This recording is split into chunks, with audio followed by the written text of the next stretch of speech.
Well, that's better than lost time. Okay, I got a string going. I think these streams cut out after an hour, so I'll just restart it. Okay.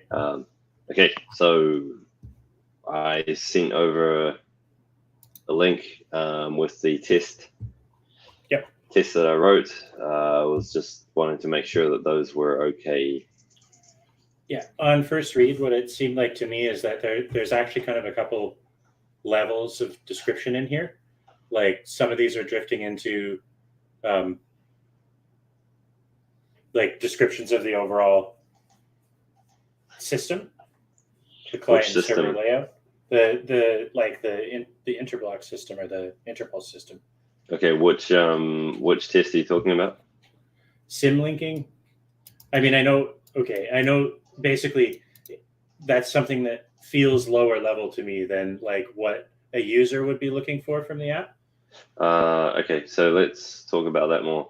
The sim linking is required because there are parts in the app where you need to have reference to a customer, but it's not the actual customer.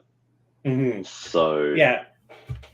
So I was using this sim linking test on line 112 as the means of sort of saying, well, the CRM app has to have that functionality. Yeah. But you view it as something different? No. So let me just clarify what I mean here. And I like, right. of course, the sim linking needs to exist. Like I am with you there. Like I think one of the things we should try to do with this exercise is start to describe like what is the user facing functionality in the language that they would expect. So like references to customers, like what's the context that you would need a reference to a customer? Is like pretty much on a route or something like that, right? So you're saying we should describe it as the customer sees it? Yeah, because like I think part of what we need to get better at is like here's the list of things that you want the app to do because that's what the customer needs or that's what their customer needs or whatever. And then like how do we translate that into like technical requirements and like what are the primitives under the hood that we need to support those? And like it might seem like doubling the size of the exercise, but I think it's for me, it helps me when I like what am I trying to say here? It really helps me when I try and look at a bunch of end user cases at the same time. And then like I translate them all into primitives and then I can count how many times sim linking occurs, right? And then it's like, oh, okay, well, that's a higher priority than something like, it's a higher priority than some other thing, Okay, we don't even have priorities yet. We just like get the basic list up, and then I figured we'd work out like when we have some choices between what we do next, like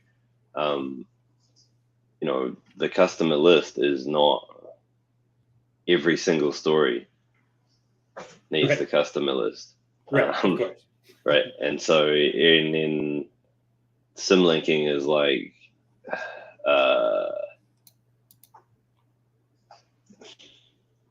it's another way to approach this.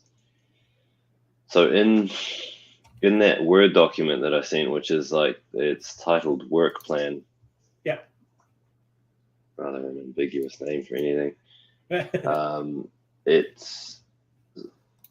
has a list of features. These were set up while I was sitting with the customer, talking about what are we going to do and how are we going to show you where we're up to. And the bold one, line 15, manifest generation, that's value to them. That's delivered value. The whole system isn't doing anything that they care about other than maybe looking pretty, but we're not. To them, it's pointless until we get to line 15. And so stripping out everything along the way to line 15 was kind of where what the purpose of the exercise is, and building up the pieces of the blockchain that we need that get us there was what they're paying for. Yep. So. Okay, hear you loud and clear. Like, basically, this list is already in the order that is sane, right? Well, it seems sane to me, but when I start to do it, I end up doing jumping around a bit, like doing a little bit of like storing an IPFS, not finishing that job, moving on to browsing the chains in the browser, moving on to input, right? Because it's kind of like I'm trying to run a thin thread all the way through to line 15. Yep. And then come back and thicken it. Mm-hmm. So I can't really describe a thread as a job, because these waypoints sort of make sense to talk about where you're at, but actually I'm like looping through them. Yeah, I know the problem well. Yeah. Like, you can't, everything kind of needs to come together, right? Yeah, well, and we kind of need to get to line 15 as quickly and as dirtily as possible so that we know how to get there properly, because otherwise, you spend all your time getting, importing data perfect, and then you realize it doesn't quite work out later on. So what I've been doing is, I last had a call with our client on the 29th of July, and then I crossed the items that I'd done. Since the previous update, I just pushed them down to there. So the idea being, we have this list of things we add to it when we recognize new tasks that need doing, and then we cross them off as they get done. And then when I have an update with the customer, I purge the list and bump down the done items. That way they can see that there are things happening. It's not, they don't want us spending a ton of time producing reports or updates. They just kind of would prefer a phone call of, how are you doing? I made this doc because I felt like I'd just talk, and listening to myself talk, it sounded like I was going around in circles. I know I'm not, but I just, the doc is like, here's some names.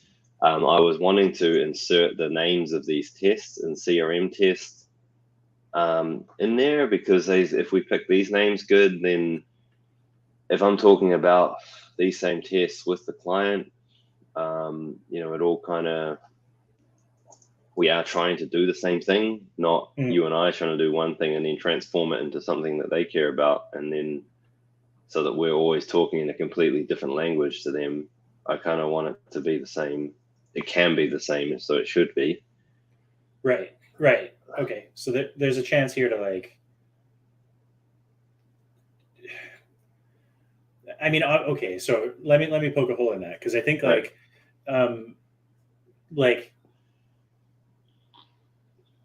I just know from trying this over and over and over again, like, some people just don't care about some things, right?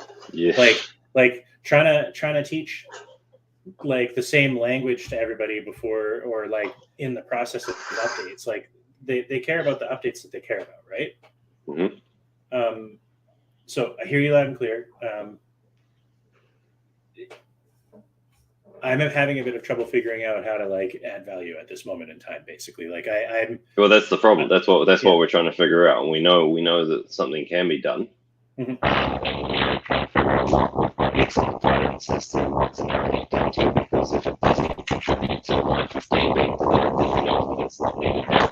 Such as a good example would be documentation or something explaining new coming developments. Like, we should take advantage of the fact that it's really just two of us, and so, like, a phone call plus our shaky memories and a little bit of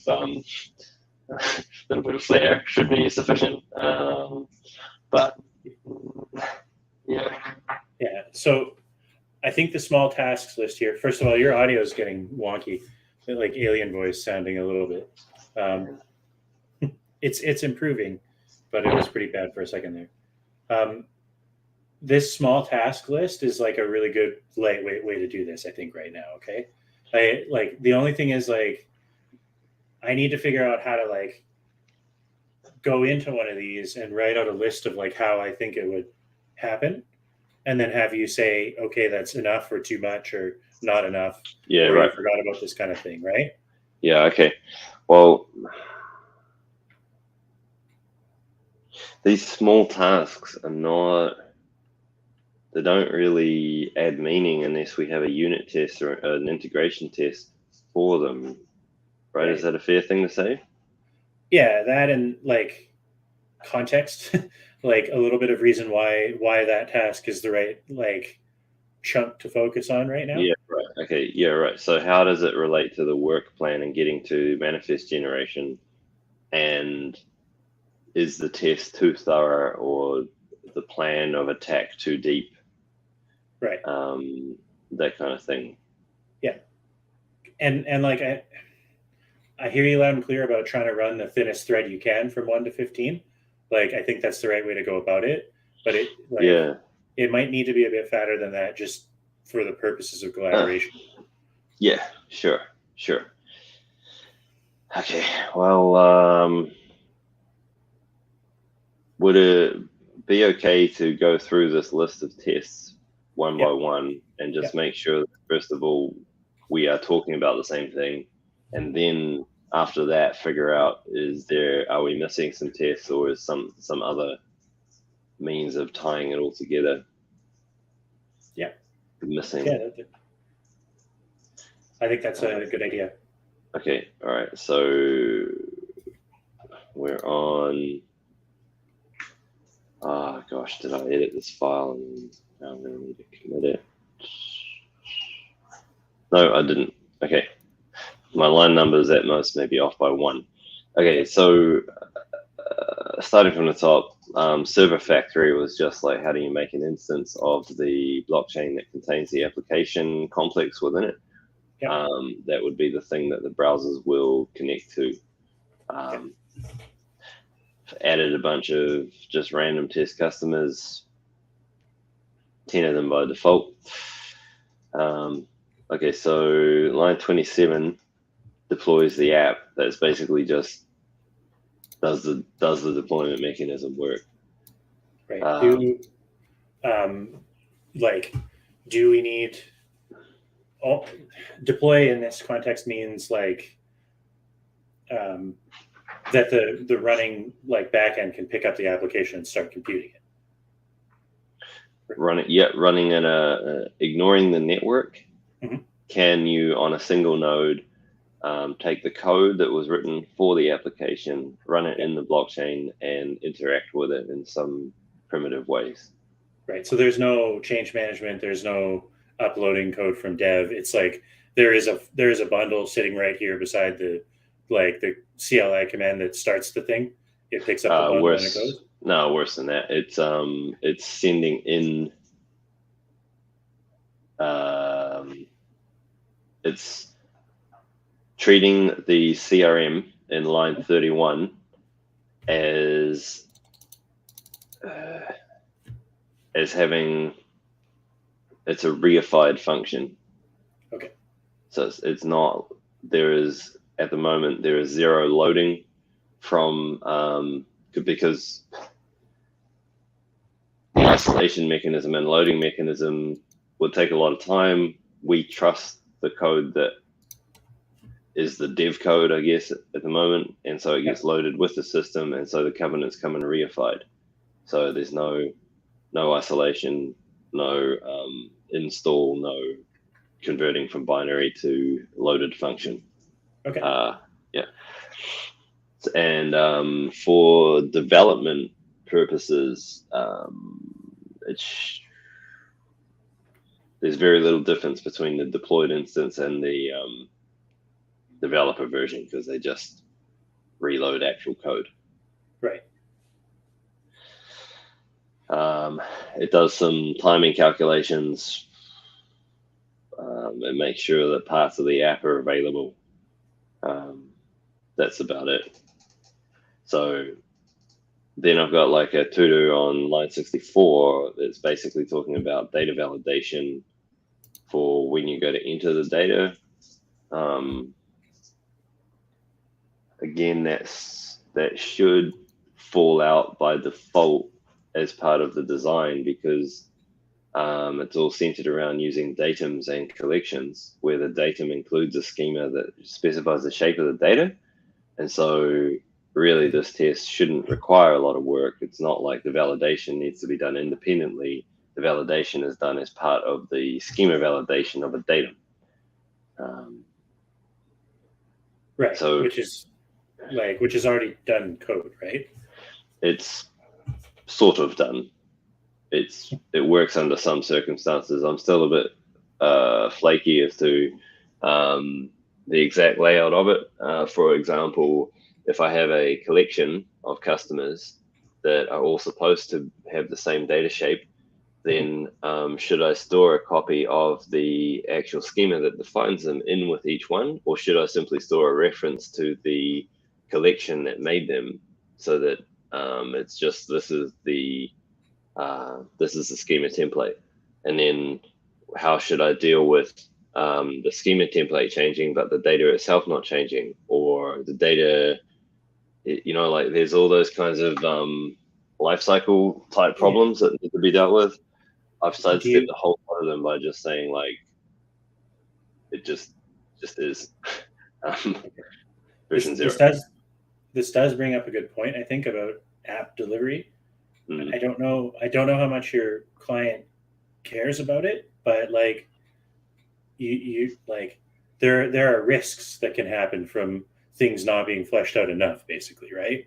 So it's not just about value, it's also about risk management. Like, do you anticipate having the correct schema for the customer in the database in version 0? And if you don't, like, provision for like some sort of way of migrating the schema, does that represent a downstream risk that's obviously not big right now because there's nothing running in production, but like assuming that you hit line 15 and they want to start running it in production, like, and then it becomes hard to engineer in any sort of migration system. Like, risks are complicated because they're never like dollar, right? But if something does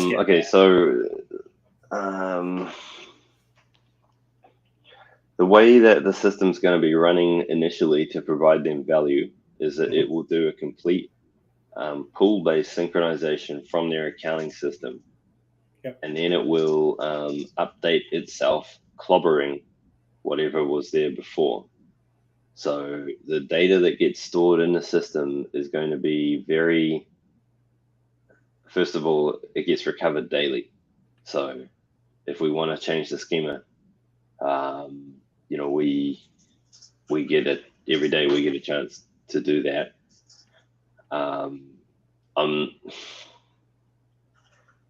We also have good, because of just the nature of the way the chains work, we always have good history. And so, like, if we detect an error later where we're like, oh, there's something slipped through the schema system or something like that, it feels like I feel comfortable that we can recover from it because we have so much history. Whereas, like in a traditional database, because you're just like mutating, that's when you get into like a real sticky place where you're like, man, I lost data. I don't have it. The last backup was a day ago and I murdered something in between. We don't have that problem. So maybe this isn't like an ideal example for what I'm trying to say, but like, what's the lay of the land there, I guess, is what I'm trying to ask. Like, there's two ways you can deliver things to people. One is like quick and dirty and like expect this to blow up. And the other is, if you want to spend X amount more time, like these are the most important things.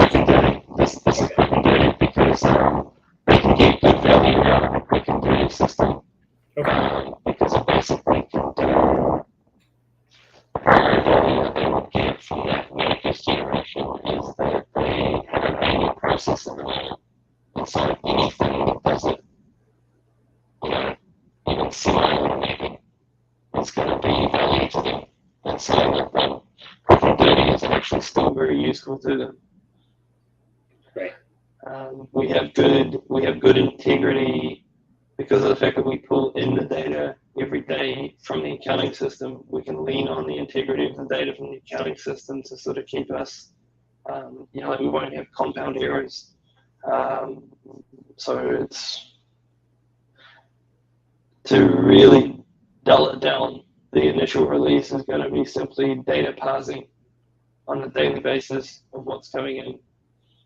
Okay, perfect. And we'll work up from there. Sure. Add customer with test data using processes. I think I would bang on the process concept for now. I don't know how to do that just yet. So processes was supposed to be a way of tracking a long-running task. It probably needs to be added in for like a later version, but the initial version it doesn't. A process is just like data came in from the accounting system. Person A needs to check that this address is a genuine address and approve it. Person B needs to check the financial status of the person that this record represents and approve the account limits. So it's like a long-running sort of a flow chart that can take several days where people come in and do their part and then it moves on to the next one. It's like a business process flow. We have to have that capability, but not for this version. Okay. That sounds like a fun one to build. It's the one, like, it's the low code, no code thing, right? Yeah. Like, that's the fun bit. Line 67, list customers. That's basically the problem.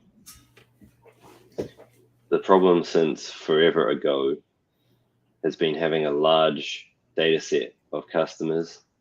This is the foundational feature that if we can release this one, that's a win from their point of view, because in terms of like what progress they can see, being able to load up our demo system and see their real customers there and then be able to search through them would be like, they would feel like, hey, they're winning. They're getting the system's moving forwards in a way that is meaningful to them. That seems like all the energy should go to it then. Yeah, because it seems kind of like a not that hard to get to. Oh, you would think. But I mean, that's the piece I've been shooting for an embarrassingly long time now. That's the part that if we can just show that to them, they're like, hey, this is working. I can see the light out. So that's the part I'm running for right now. I have it in terms of I can do that list and that ad, but I can't do it in a browser server environment. And so that's the piece I'm trying to do now. So you can only do it like on a node that you're running in your local instance. Yeah. Which is an achievement, but no one cares.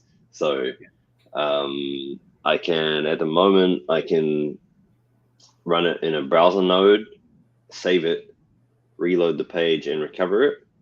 I can, on Node.js, save it to disk, reload the node, recover it.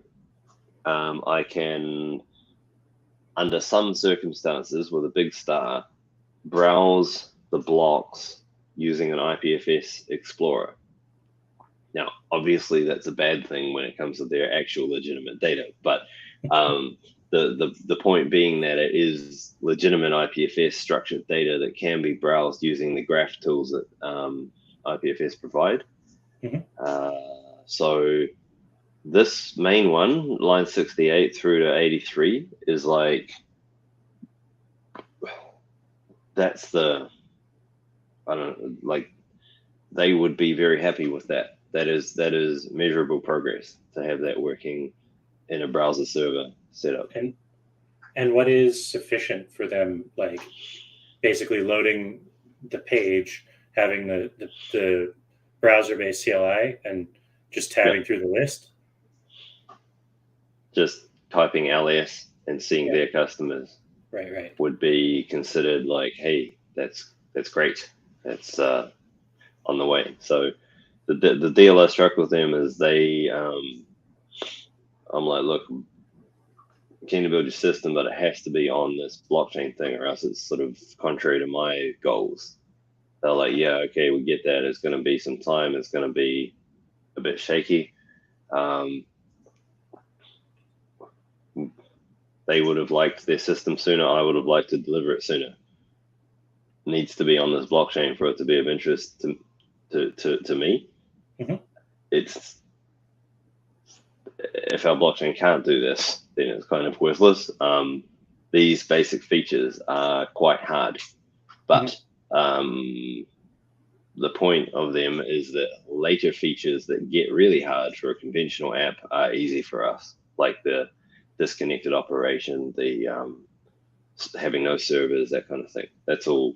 That becomes much simpler than a conventional app.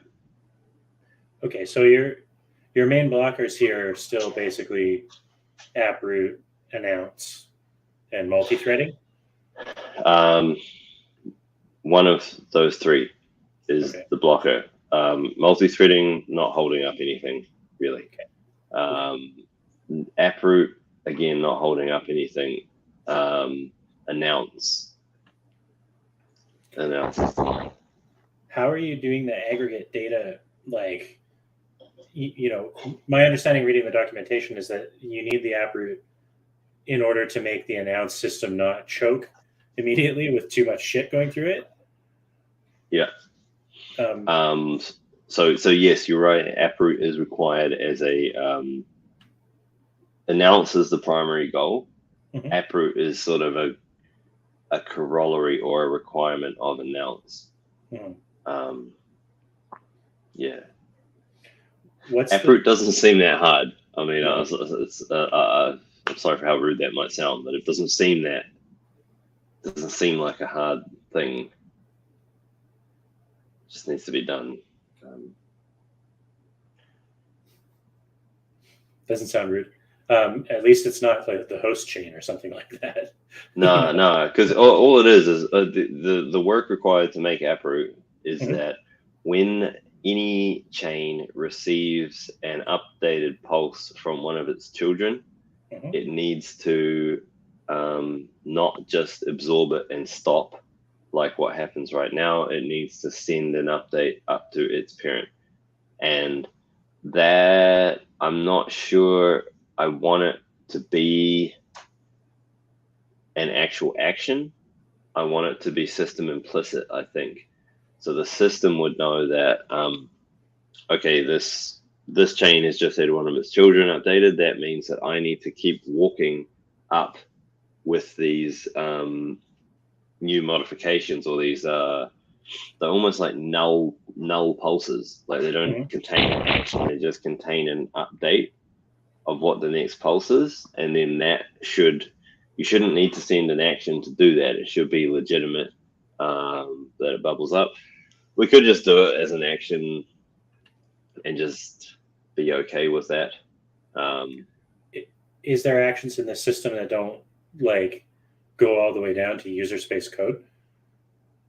System actions? Yeah, absolutely. Yeah. A good example is the open child action, which walks the tree and tells each one to open up so that you can ultimately make your connection across the complex. Okay, so like I don't see a reason for that not to be an action, actually. If there's such a thing as like a system action, that don't make it down into the user code. Yeah, absolutely. It just seems like there's less abstractions then, right? True. Yeah, we can just the pragmatic approach is to just make that an action. Yeah. And then when that action is received by the system reducer of the parent, it can then decide if it is the AppRoot and it needs to tell its parent. Yeah, and that also allows you to make the decision whether or not you may be the AppRoot, but you may have your own parent too that needs to know, or something. So you can have like the notion of nested AppRoots in a way. Yeah. I guess that all works. Hold on. There's one thought though. You said the initiating action here is like a new hash somewhere down in the tree, right? Yeah. Do like, is there a place where are hashes visible like to the code? You mean does user code or system know code? a hash is visible? I don't understand the question. Sorry, we've gone back and forth on this point quite a few times, and it's the answer's in the code. I need to just get to the right line of code to understand it. But like the new hash for one of the children, meaning like that one of the children has produced a new block, basically, right? Yes. Yep. Like if like is that visible to be created as an action somewhere else, like either by the parent or by the child, like that got the new block? Because at times in the past we've talked about like the system level code being aware of a new block being made or not being aware of a new block being made for any given chain.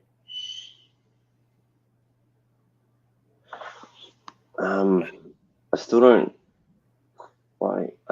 get what you're meaning. So to walk through the sequence of what happens is, for some unknown reason, a new block is made for a child. Yep. That would cause the child to generate an action to its parent saying, I am new. Okay, but how, like mechanically, how does that work? Like, because blocking is outside of the state, inside the chain, right? Oh, I see what you mean. Okay, so one of the system level processes that occur during blocking is at the start of the blocking process, all transmissions are blanked because transmissions would have been taken care of by the previous block cycle. Throughout the blocking process, transmissions are accumulated while you're still in draft stage. When you finalize it and sign it, those transmissions are aggregated to be exposed on the top level key, and then the blocking process goes on to transmit those things. Right. Some of those activities are inserted by the system. And so you could, at that stage, insert an action that was to notify the parent. But that's what I mean. Like, because the system has been involved and has magically touched the process from the outside, why not just not touch the process at all, but simply touch up as opposed to touching in? Because, like,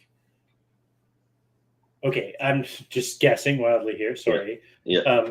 To me, it feels like even though you have this blocking process that's reaching down and modifying things inside the state of the child chain, like I don't think that means that it has the right to like talk into the whole complex to the parent. Like, it needs to regard the parent as like the same level of like separation as it regards the child, I guess, right?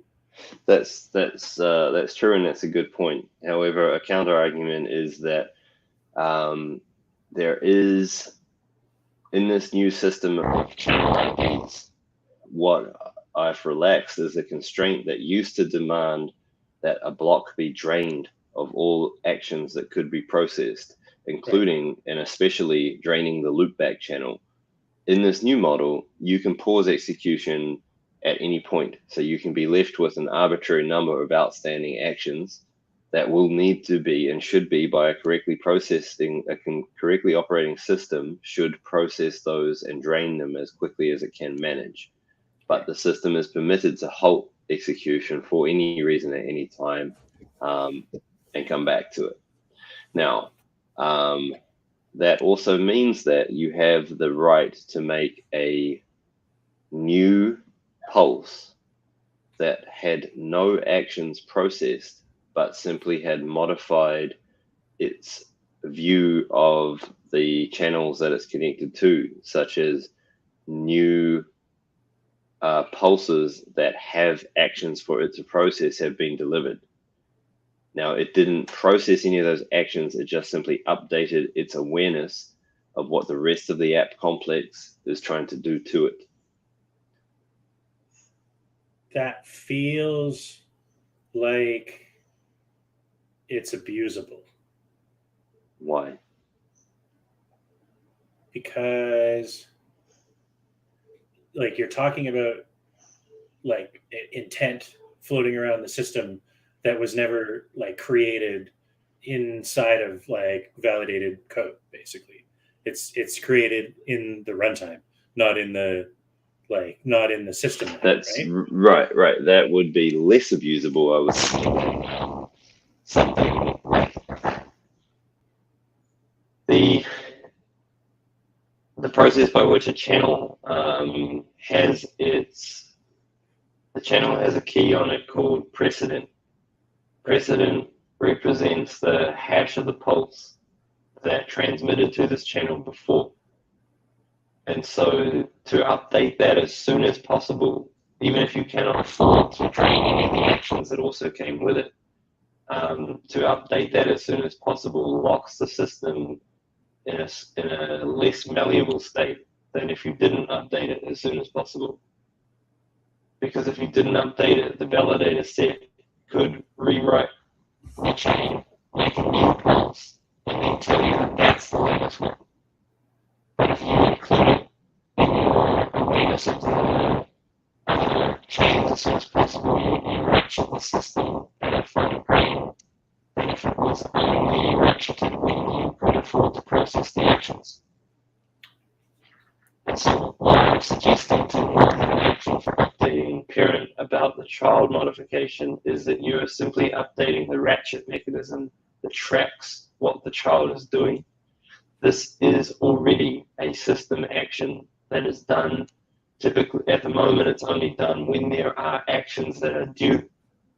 But to say that it's been done and there's no actions, it's just this process, but no actions as well, seems like less of an overall system change than anything else. Yeah, I guess it's the hand of God reaching down no matter what, right? The hand of God is the transmission system from when a chain says, I want to talk to someone else. That hand is the thing that picks it up, puts it over here, and says, go. Right. And all we're doing is just picking it up with an empty action payload and then saying go. And all that the go is just to incorporate that hash into the pulse, maybe process some other actions as well. Okay, I get it. You're not injecting anything. No. Like this is just part of the default mechanism. The default interpulse transmission system is just being used with 0 actions. Mm-hmm. It's just you're giving the chain a slap, basically.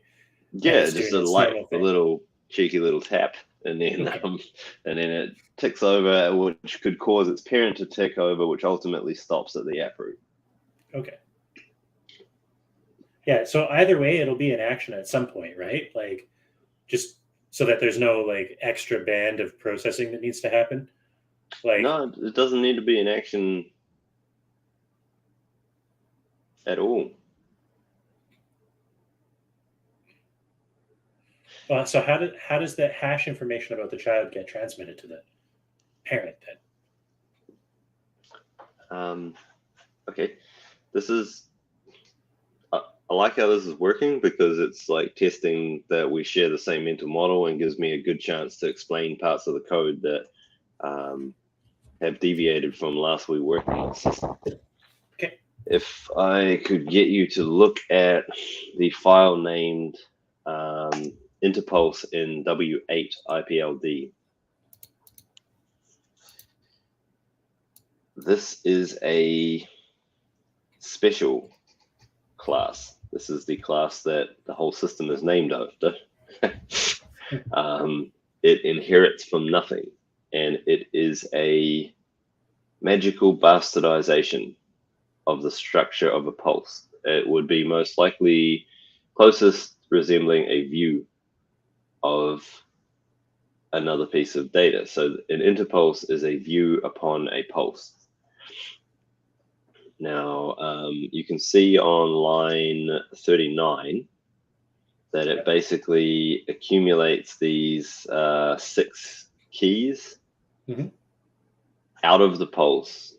And this is an interpulse is what is created by the system and then injected into the target chain.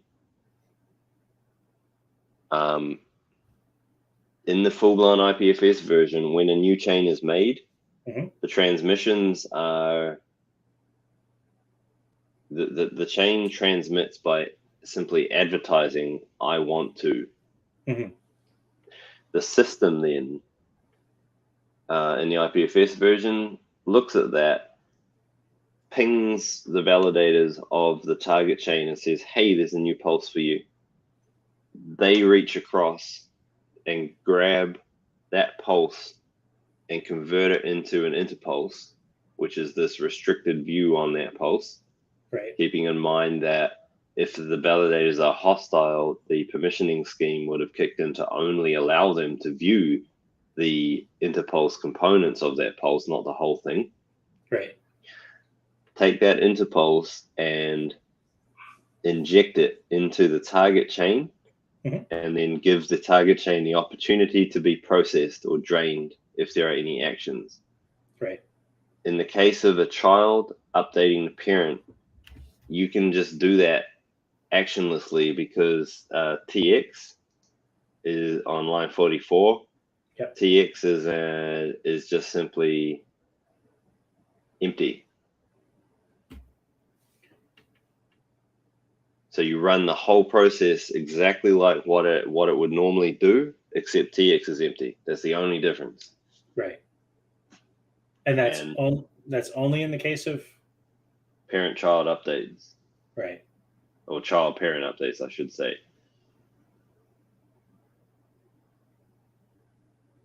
And then what will happen is that if you look at the class channel in W8, when you do that interpulse with no transactions, it will simply update the key. So in the class RX. Sorry, which? RX in W08. Yeah. RX has a key named tip. Yeah. Every time you inject an interpulse into the system, tip updates with the hash of the pulse. Each time you transmit, so there is a corresponding class named TX. Each time you transmit, you are required to state what your precedent was, because it is of no business to any recipient chain how many pulses occurred in between your last transmission to it. From its point of view, you're only talking to it, and the last pulse you made was the last one it's talking about. That's all it knows. And so in the case of a child-parent update with 0 transactions, you would simply be ratcheting tip forwards slightly. You would be inducting no new actions.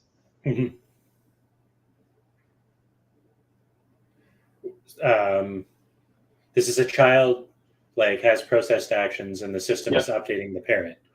Yeah, the system is updating the parent. Yeah. Right. It's like a default notification as opposed to an active notification where you need to, if you're making a transmission, you're definitely going to get an update. But if you made no transmission to your parent, you're going to get the default passive update, which is just the AppRoot ripple. Okay. Yeah, actually, I really, really like this because it always bothered me that there was no difference between a parent and child, mechanically than just implied permissions. But the fact that this means no matter what the child was talking to, the parent always knows that the child was talking. Yes. Yeah. And ultimately the AppRoot knows. Right. And you can't say that your action that you send to a child, you can't say conclusively that it's been accepted by the system until the AppRoot accepts it. Your action that you sent to the child as a parent, or no, as anyone. Okay. Until that chain's ultimate AppRoot, the ultimate parent, until that updates with this new hash, you can't consider yourself like it's not committed. Okay. Yeah. Okay. Yeah. That makes sense. That makes sense. It's just again, the AppRoot is a consistency boundary for outside perspectives. Well, no, it's a consistency boundary for all perspectives, because you as a child of the AppRoot, anytime you talk to your peers, it's from the point of view of the last known AppRoot. Okay. So they may have drifted since the AppRoot received their ultimate Ripple update, but from your point of view, you're dealing with only that version that you've looked down from the AppRoot to, that you can keep your queries consistent. Right. Yeah, that all makes sense.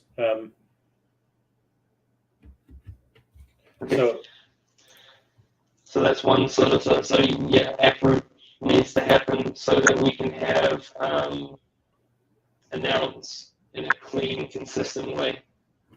Right. I think there's something. Sorry, I just want to go back a second. Like parents, like between the AppRoot and the child, always have a more like recent view on their children than the AppRoot does, right? They always have a more recent view. Okay. So they have the exact same view for a more recent view. Right.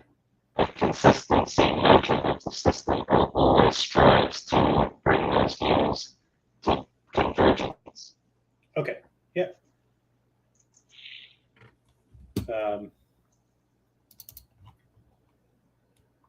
Yeah, I know for sure, like one of the things I really need to do is go through every single one of these classes in W008 in like with a fine-tooth comb. I'm wondering if there's any way that I can add value while I'm doing that. Like one of the goals that I have and that our client has is a stable, strong system. Those are the kinds of things that people just expect out of a software system without actually explicitly saying it. That's just what they expect. Now, a code base that is understood and accepted by two developers is going to be more stable than one that was made by a single person. So even just you going through and telling me that the system is weird in these places or inconsistent in these other places, or that kind of thing is valuable to the long-term stability of the system. And I think that's a pretty easy value add to justify, because you're like, well, if it's all just me, then first of all, like if I get hit by, these killer buses that go around wiping out developers all the time, then, at least like, if it made sense to at least one other person, probably it made sense to a lot of other people.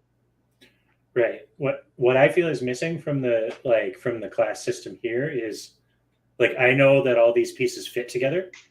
I need to kind of draw the class diagram for them basically and try and picture how they fit together somehow. I have a great tool for you to do that. Okay. It is called the IPFS Block Explorer. Okay. And I have for you an example block. I'm going to post you a link. Oof, block. Is this when I say block, it means IPFS block. They use that word and they use it everywhere, and that's their word. They can keep it. Right. So we got to make a more concerted effort to call things pulses from now on. Yes. Right? Yep. Okay. Absolutely. So did that link work for you? Yes, it did. Can you see in the main page? Does it say DAG CBOR with a green circle? Yep. Okay. See where it says provenance? Yep. Click on that. Yep. Oh no, I think my node went offline and now it's not providing them. Oh no, here we go. Here we go.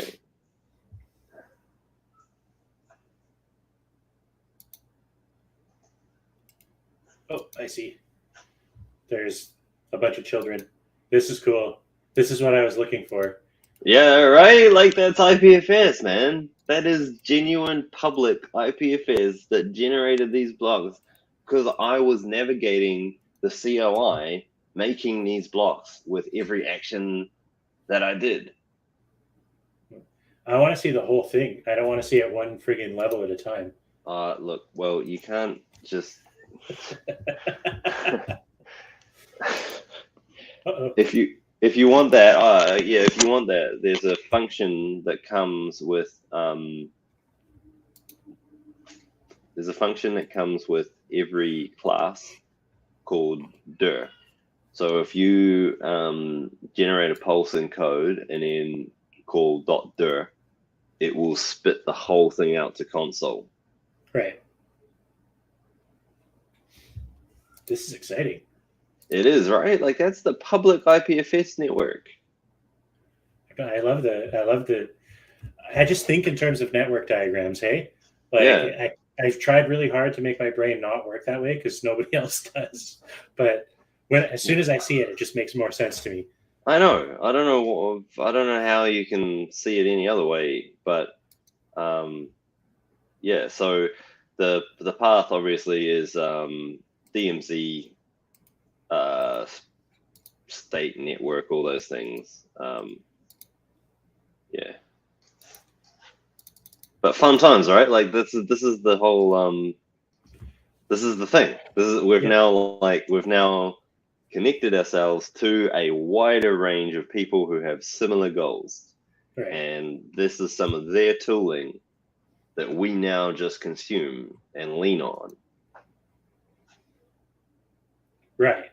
And I mean, like in this view, it's really clear that all of the like paths and the specifics of what's going on inside your application is just like following the same exact logic as everything else in here, right? Like, yes, you can see the path expanding at the top when you click through. Yeah. Like when I'm going through the lineage, I assume that's navigating back through the pulse chain, right? Lineage is supposed to, yeah, but you'll see that it resolves to the string to do.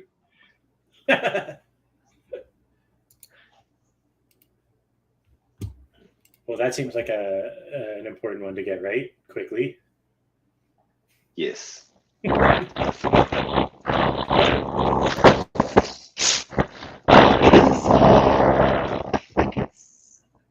it's really not. I'm going to call that a small task. Lineage. Now, the trick with lineage is there is no more block height. Right. And the reason there is no block height is because there is no block height in Git. Right. And because the fact that you can merge in a traditional blockchain, a fork is a really bad thing. Right. But in our system, forking is just like a Git fork. It's not. It's parallel operation, and in fact, some types of application depend on it for some of the key functionality. So it makes no sense to get a height because what is the height when you've got multiple paths back to Genesis? You just simply don't have one. So lineages is supposed to be, it's supposed to be, you also can't have it as an array. Right. And you also, because of the types of queries you have to want to do on lineage, you want to very quickly get back to Genesis. Right. And you also want to jump to the last place the validator is changed. So because of those types of queries, the ideal structure seems to be a Merkle tree. And so it's intended that you can, I guess it could just be an array to start with, but that starts to get, it gets heavy, like in terms of hash computations. it starts to increase badly. So it does need to be a tree. Right. But I guess we could use the ham-t structure on it again, but it sort of needs to be a little bit of a custom data structure, but not like a fancy one. What are you expecting to see in lineages? Is like any number of the previous pulses? Like I expect to, from the lineage data structure, be able right. to navigate to any of the to all, sorry, of the previous pulses all the way back to Genesis, Right. including some forks. Mm-hmm. So it could be like the Git history that had like forked and merged. That should Mm-hmm. also be available within the lineage data structure. I expect to be able to do that very quickly with very little computational overhead. Right. Yeah. So not just forks. That the merges is a bit of a wrinkle, right? Because um, if you allow merges in, then basically you have parallel histories at some point. Yeah. So the structure needs to handle those. It obviously doesn't need to handle them right now.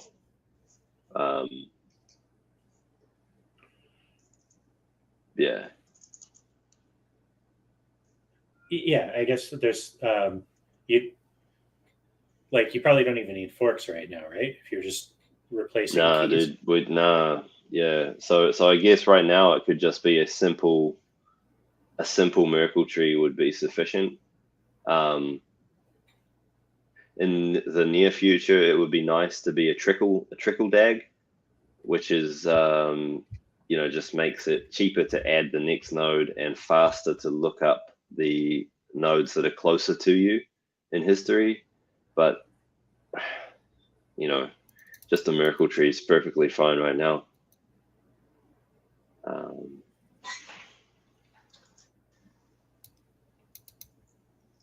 Right.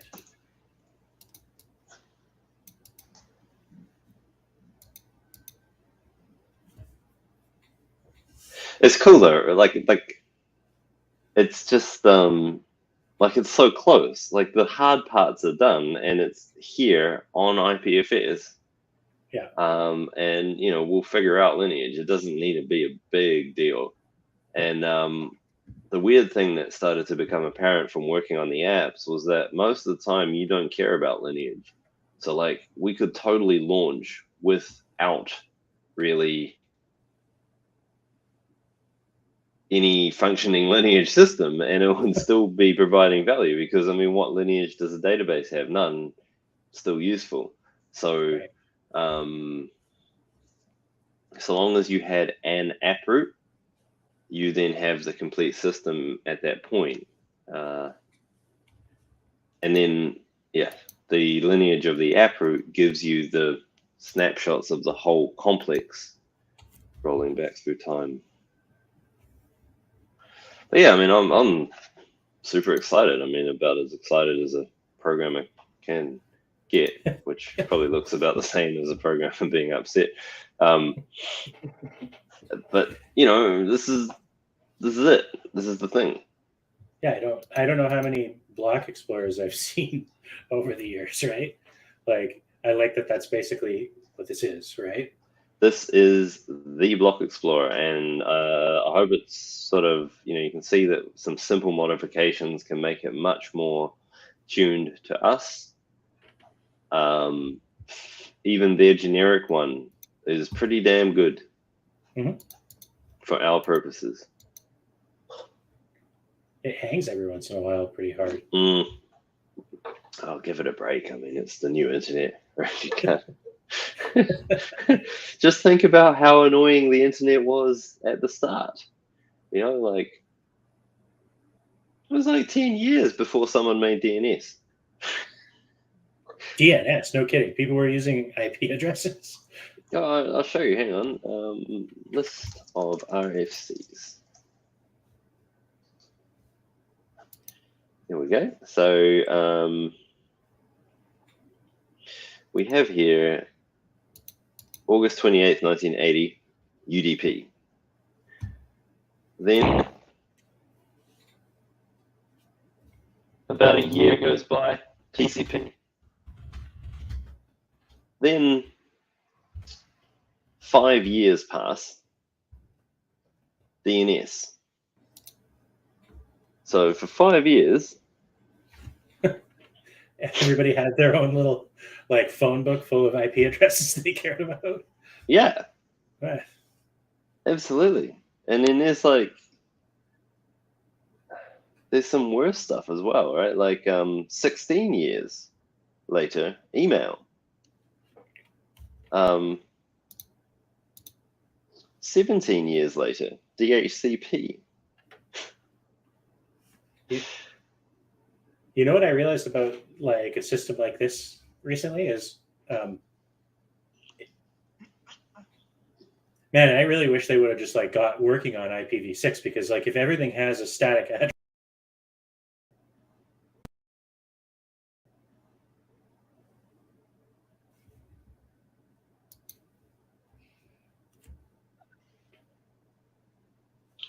Gosh, did that work? Yeah, seems like it did. Ah, dear.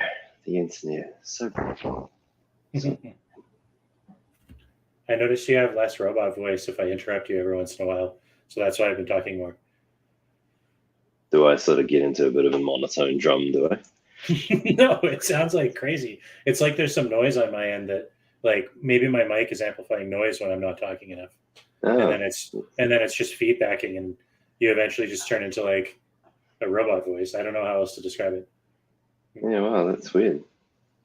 So I was having a conversation the other day with like a security expert who was talking about why they limit elastic IPs on AWS, because they don't want botnets to come and just like dig into a massive pool of static IP addresses. And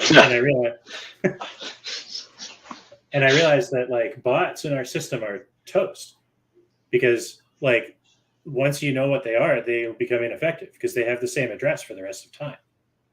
Yep. Like it's actually going to be a healthier system, like less prone to like weird shit hiding all over the place. Yeah, dude. There were flaws in the design of the internet that didn't become apparent until much, much later. Yeah, until everybody's on it. And so like, I want to congratulate you, by the way, for your line in the documentation about possibly, what was it? It was about information gradients and how like greater fools. I mean, I don't know if it was you or if it was Scott, but it was in the part that I think you wrote most of. How like all the systems today operate on information hiding and greater fools in order to like extract economic value, like through ignorance of people, right? Yeah, it sounds like Scott. That whole section of the documentation was like, I don't know, it felt inspiring to me. Cool. Where did you see it? What? Hold on, let me pull up the link.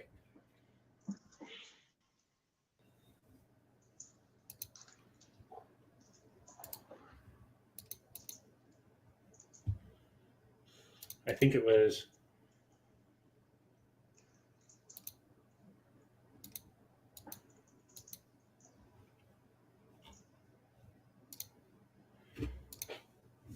I don't know. Something spoke to my like hippiness. I still believe you could. I see more and more like bad stuff in tech these days, and it kind of drains me. It makes me feel like maybe there's no way of actually building these ideals into the system. But this is the system to do that. We can build these systems that are actually, I wouldn't say impervious, but they're way, way harder to corrupt.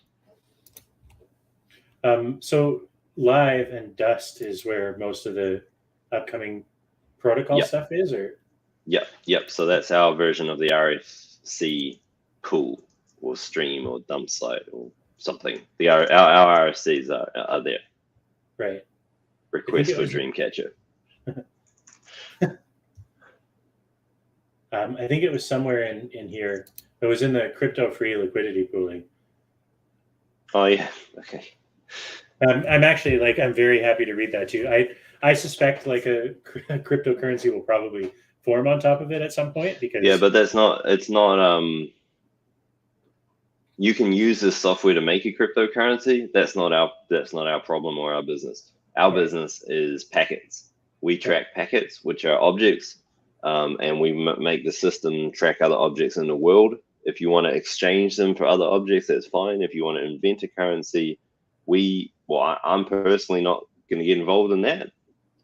We won't be associating that with anything to do with the Dreamcatcher because we cannot be involved in greater fool type scams. It's just not.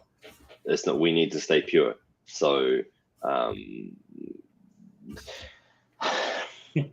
how do we turn the things that you and I are talking about here into packets? Yeah, I mean, like, I'm not going to be able to do that until I have like a complete grasp of like how the system works mechanically, basically, right? And okay, all right. Well, so long as we just sort of keep that in mind, that we need to find a way to turn our work relationship into a packet relationship, right? And that for our funder and hopefully future funders, we need to be able to demonstrate to them what the value is that we're delivering as a pair, you and me. So exactly how to do that at the moment, I mean, live streaming what we cover and talk about is one way. So, our funders can come and take a look. I mean, this is what we're doing. Yeah, there's an easy value add is the system review, system coherence. If you're telling me, look, this seems weird, or what, that's extremely valuable. Even just like, I find it valuable to even explain it to you because it gets the concept straighter in my head, which makes the system more stable because I now have this anchor point rather than just, I'll just change that because I feel like it. So believe me, like, I want to get to the point where I'm writing code. Like, I actually just reading this stuff has made me feel like very, very, very eager to not be like managing things again, Okay. It's my main goal right now is to make sure that I'm not doing anything stupid when I go and do that. I do have a little bit of a fear of doing something stupid because I know there's more of the spec that lives in your head than mine. Just do it. Because like the thing is, us talking about what's wrong with it or what's right with it is part of the process of getting the model correct. So I wouldn't worry about being wrong. The way to be wrong is to not do anything. Right. The way to be right is to try and then iterate, not to, like, neither of us are going to get 100% right. This is my guess at what right is. Like the whole system really does feel like something that we sort of don't have a lot of choice in. It's relatively dictated by the hash-based structures that we work within. So it's not so much a case of like choosing. It's more a case of discovering the path that has the least kinks and the lowest energy, the easiest maintenance, the most easy to understand. So this is my attempt at it. Doesn't mean it's like the attempt. It just happens to be the furthest that we've ever got with the concept. Yep. Plenty of room for improvement, I'm sure. Right. Do you have the like user application level code working yet? User application level. So ignoring the announce and the client server relationship, you mean the actual app itself? Yeah. Yep. So if you go into W301 source CRM, that's basically it, because the majority of the functionality is CRUD, and CRUD is taken care of by the collection class and the collection covenant and the datum covenant. which what? That's so. I never thought of it that way. Collection is CRUD. Yeah. Like it's add things into the collection, remove things from the collection, and then the data manages the updates, right? Datum is direct object CRUD. Yeah. Collection is list CRUD. That's funny. It is funny. What's funny is how massively complicated that simple concept is these days. So if you look under W212 system covenants, collection and datum are the places where that logic lives. And basically CRM.js is just a way to configure those base covenants to do the specific CRUD for this specific application. And I love that model, gotta say, because you know, if we've got this application up and running, and the customer says, I want a new field or I want to alter something, you just modify the datum configuration and done. Yeah, it's going to make it really easy to write applications on top of it too. Yeah, right. Like I know, because the goal is we are going to get to overnight delivery of apps one day. But you know, basically, if you've got a system that lets you prototype very quickly, and then you've also got this network of incentivized workers, a labor pool that can pick up jobs overnight, you ought to be able to at least go to a client meeting and then come back the next day with something that may not be right, but is sort of the app. Yeah. So actually, it just occurred to me, the question you asked earlier about how to turn the work into packets. Like there's a role that I don't understand super well in here is the QA person's role, because they also kind of seem like the only person with the right context to do like specking. I don't know if specs are just like overvalued I mean, it remains to be seen if this system solves like a ton of the errors that you would normally run into if you weren't thinking about architecture. Maybe specking isn't really a useful activity, but specking is absolutely a worthwhile activity. For example, a good one is Idea 6, the IPFS rewrite. I'll just send you a link to it. You know, like these are the way that you communicate what you're about to do or what you want to do. And QA's job is to basically say that, yeah, it's been asked well. QA's job isn't to say that it's correct in terms of it's trying to do the right thing or that it's technically correct. It's just saying that you asked the right way.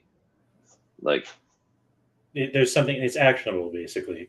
Yeah. It just maintains a baseline of quality, because the biggest danger you get is people saying, I want this, and they haven't said what they want in a way that anyone can hit clearly. And so everyone who tries is already going to fail, or the person who asked is going to say that cursed phrase, that's not what I meant. And so QA is there just to sort of sit in between the asker and the doer and make sure that they're talking a coherent language. It has nothing to do with effectively trying to do the right thing. Right. It's just coherence. I mean, I guess I'm grasping a little bit here. I think that like maybe my brain is too trained into this like task concept where I pick up a task and it's like do this thing. And the thing I've always found about building those tasks is that I'm more likely to get the kind of result that I want when I make them. And I put in enough detail that like I could have basically written the thing myself, you know? Yeah, so that's doing it wrong. Right. The goal of the system is to help us all find the minimum amount of information we need to put in and the minimum amount of money we need to attach to that information to get back the thing that we wanted or something that's close enough, depending on the cost return curve, which honestly looks a lot like a right angle. But so remember our problems with speccing things for Minsk and for the Ukraine, right? It was all about, I want the least amount of information for the most return. And so this is what this is about. And the protocol enables us to have multi-stage systems. I ultimately want to be able to drop down a paragraph, have someone else take that and expand it out into a couple of pages, and then have that be built out by other people, right? So you can do a multi-stage amplification process. It doesn't have to be flat. Right. Yeah, I've been range finding on this problem for a really long time. What's the right level of detail to drop on people? That's everyone has, right? Everyone has. And the answer is there isn't one. It's a market activity to discover that for various types of tasks and even for individual targets that you want to hit. It's a market task. Right. One thing that I think I've definitely settled on is that it's a really important step in the process is the person that's going to do the work needs to say what it is they intend to do. They absolutely. So that's the difference between requests and ideas. Requests are supposed to be a pure problem where you're not trying to say what you want to fix the problem. You're just saying simply what the problem you're trying to solve is. And that can be quite hard, right? And so QA exists to make sure that if you stated something as a request, it genuinely is a request. It doesn't include solution in there. Because, you don't need a lot of context of a problem to be able to tell if someone's mingled request and solution together.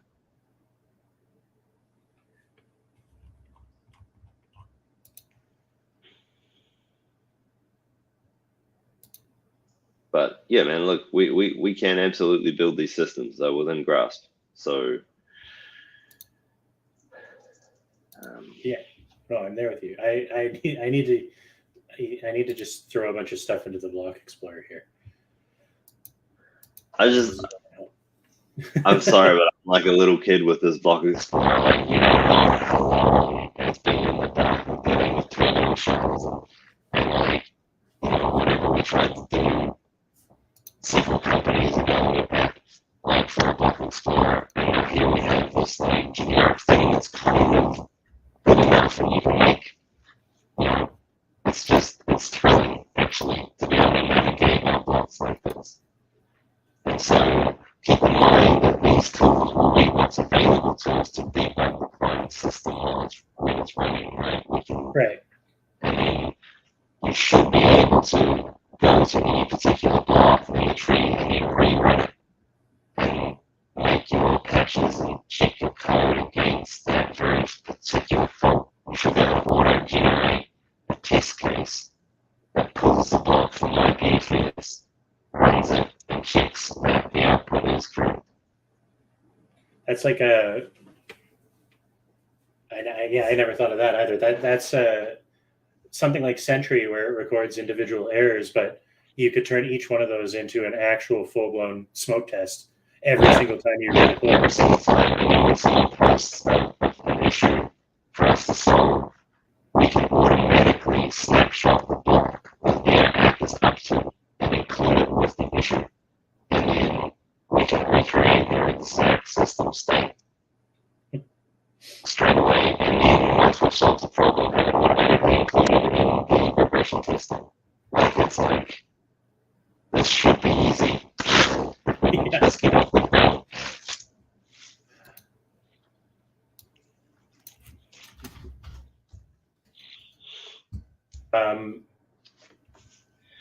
Shall we go back to the test and keep walking through those? Oh yeah, I forgot. Yeah, we should. It's good though, right? This is how we sort of sound out where we're both at and what needs to be done. Do you mind if I go grab a bubbly? Sure, man. No worries.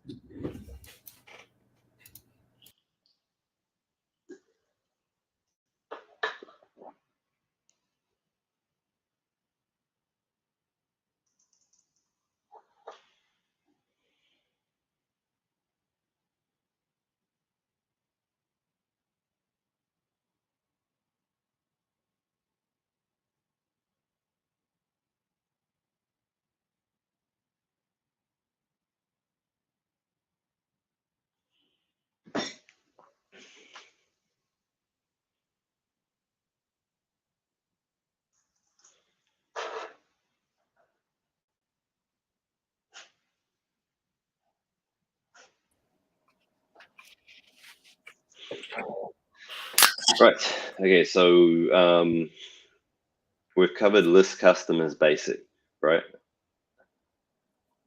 Yeah. Yeah. Okay. And I'm glad that you're like, yeah, okay, it is just CRUD. In the web DOS folder are a collection of components that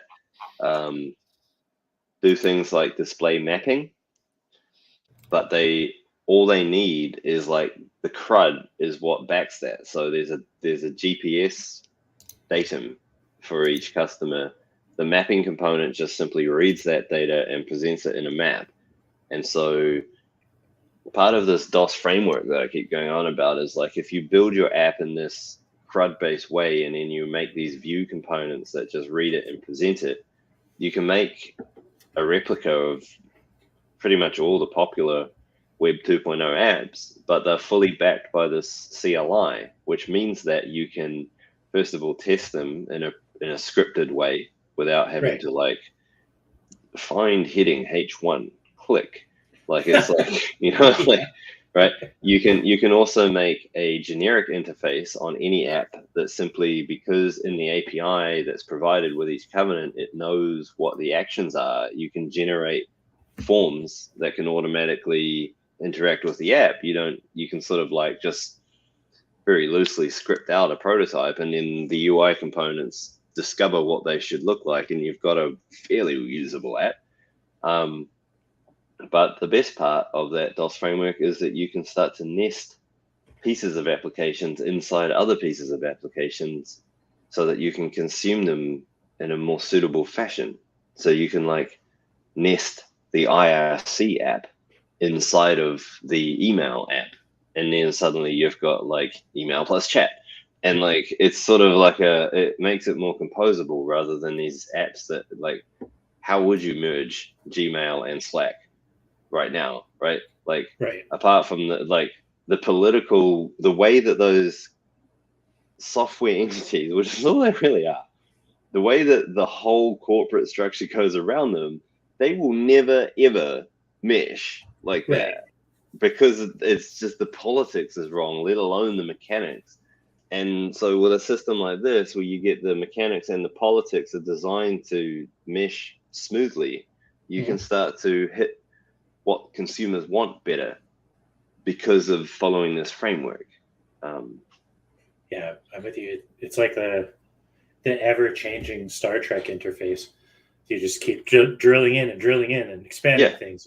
Yeah, I don't know. That's what you want, right? And then one request and idea, Pierre, that you and I should spend some time on is that music making thing, because the web APIs for sound are incredible. Yeah, like, they're great. They're incredible. Yeah. And so you could, because of the way that block isolation works, you can actually make like a complete sound system that you can have like, as though you can, how you can buy like hardware, like MIDI hardware, and connect it all together.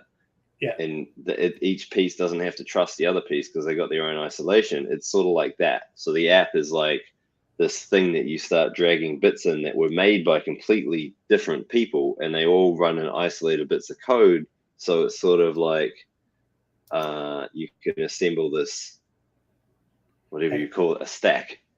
Have you ever you have push, right? The Ableton push. Have you ever opened up the Max MSP, like the Max for Live stuff in Ableton? No. Okay, do it. It's exactly what you're talking about. It's basically it's like and you can plug things in, and you can have the wiring and all that. Yeah. But this is a way to make it not controlled by a central entity that reviews this. It's like kind of anything open. Can patch into anything else. Yeah, and it charges a very small fee every time something flows through your component. Yeah, I want to spec that out super bad. Let's get there first. Let's build the bit. I've had that idea like kicking around in my brain, just constantly nagging me for a decade. Well, let's get it spec'd at least.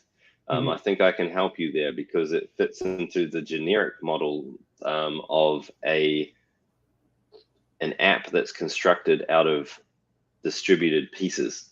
Mm-hmm. And the app itself can be modified arbitrarily, plus the content can be modified arbitrarily, and royalties be shared and split for the app components, but also the product of the app components. And so when you produce a component, you can also recreate all of the pieces that went into making that song, and then on and on and on and on, right? Like, and so much fun stuff, including money for sound, money for software, money for sound, and software that makes the sound, and all that. Right. Fun times. Okay, so line 84, large customer lists. The target that I've set for this CRM is 20K customers. Okay. That is sufficient for the foreseeable future for our client. I have already proven that the system, the block itself, can handle having 20,000 children with the unique property that anyone will with about the same time as it took to get the first one. Right. So that's great linear performance characteristics of any new child. Right. And you've benchmarked that already? Like, Yeah. Okay. Benchmark that out. It's great. It uses a hash array and try to deal with that. But if you get into the code and you wonder why there's so much async stuff around the network layer, that's why. Because the looking up a channel, I cannot inflate every channel all the time because of this ability to handle large things. I don't know how big the channels are.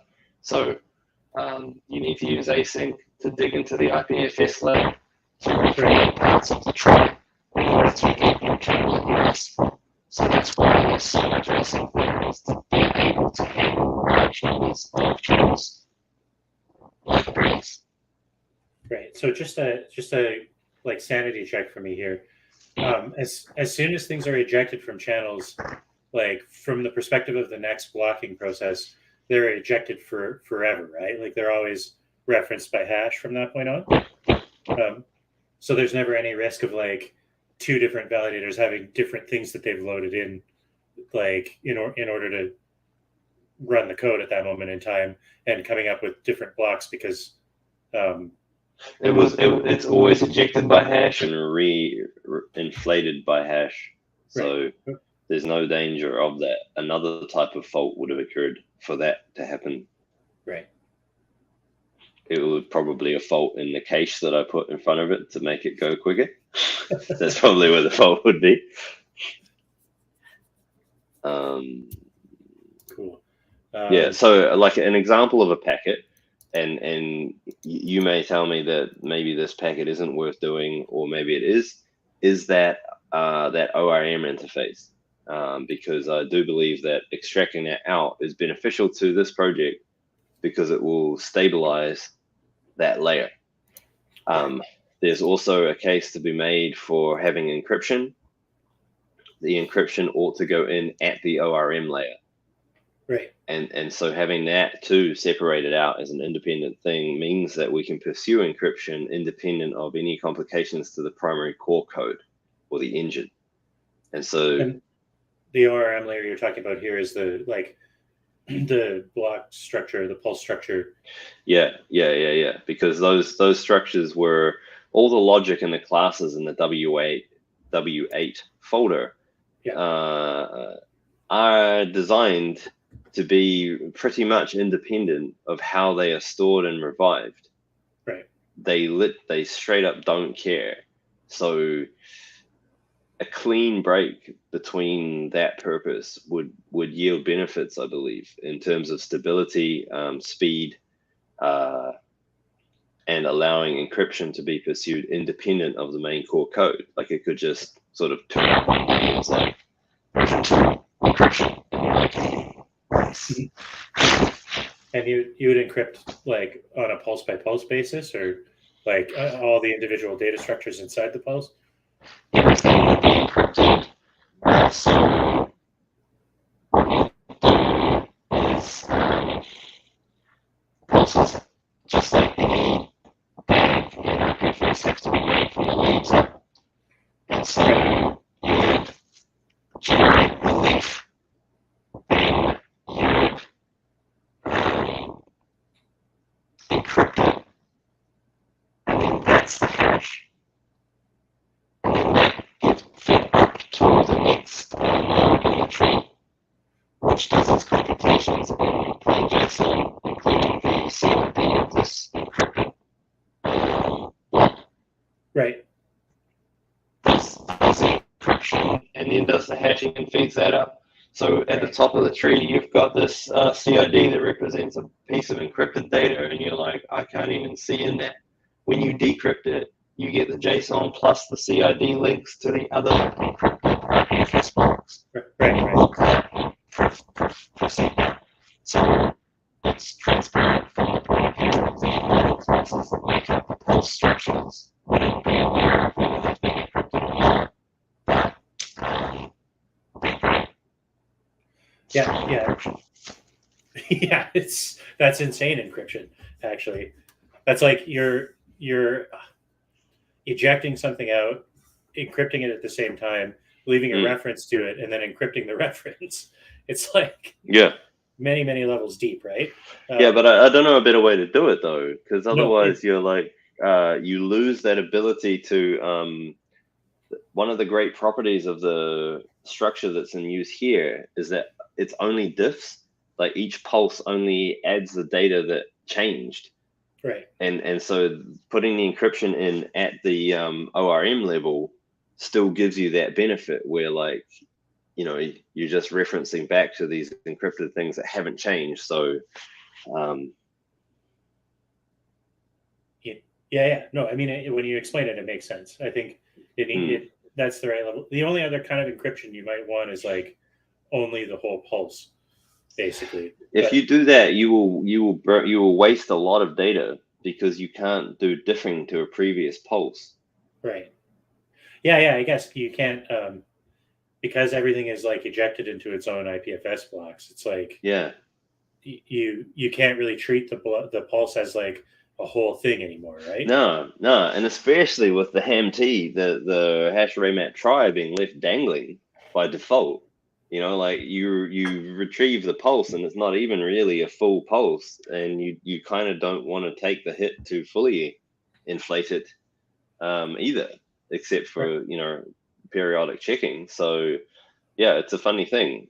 It's a funny place we've ended up in, but I like it. Yeah. So 20,000 customers for now. Yep. Right now you have 100 in the test. Yeah. Just because it takes too long. Right. I never said it would be quick. I said that it would be the same time as adding one. You said it would be linear. Yeah, that doesn't mean fast. So I think I've done some from vague memory. I think it took like 30 seconds to add 20,000 channels. Yeah, I think there is a test under W8 IPLD network test. Yeah.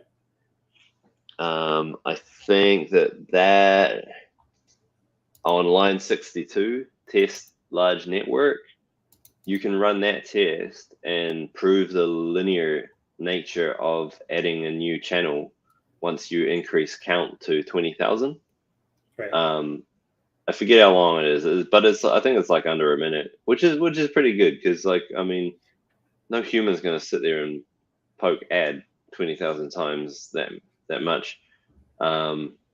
It's more commonly it will be a case of loading the customers into the browser. Right. So the model. You're probably going to use paging there too, right?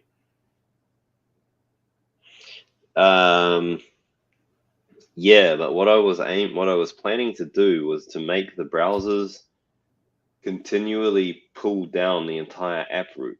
So when the app root updates, they keep pulling down copies of all the blocks, because I think it doesn't matter. and it'd just be nice to have them around, like a live backup type of a thing. And then, yeah, they basically the whole app gets synced to the client is the goal here. Right.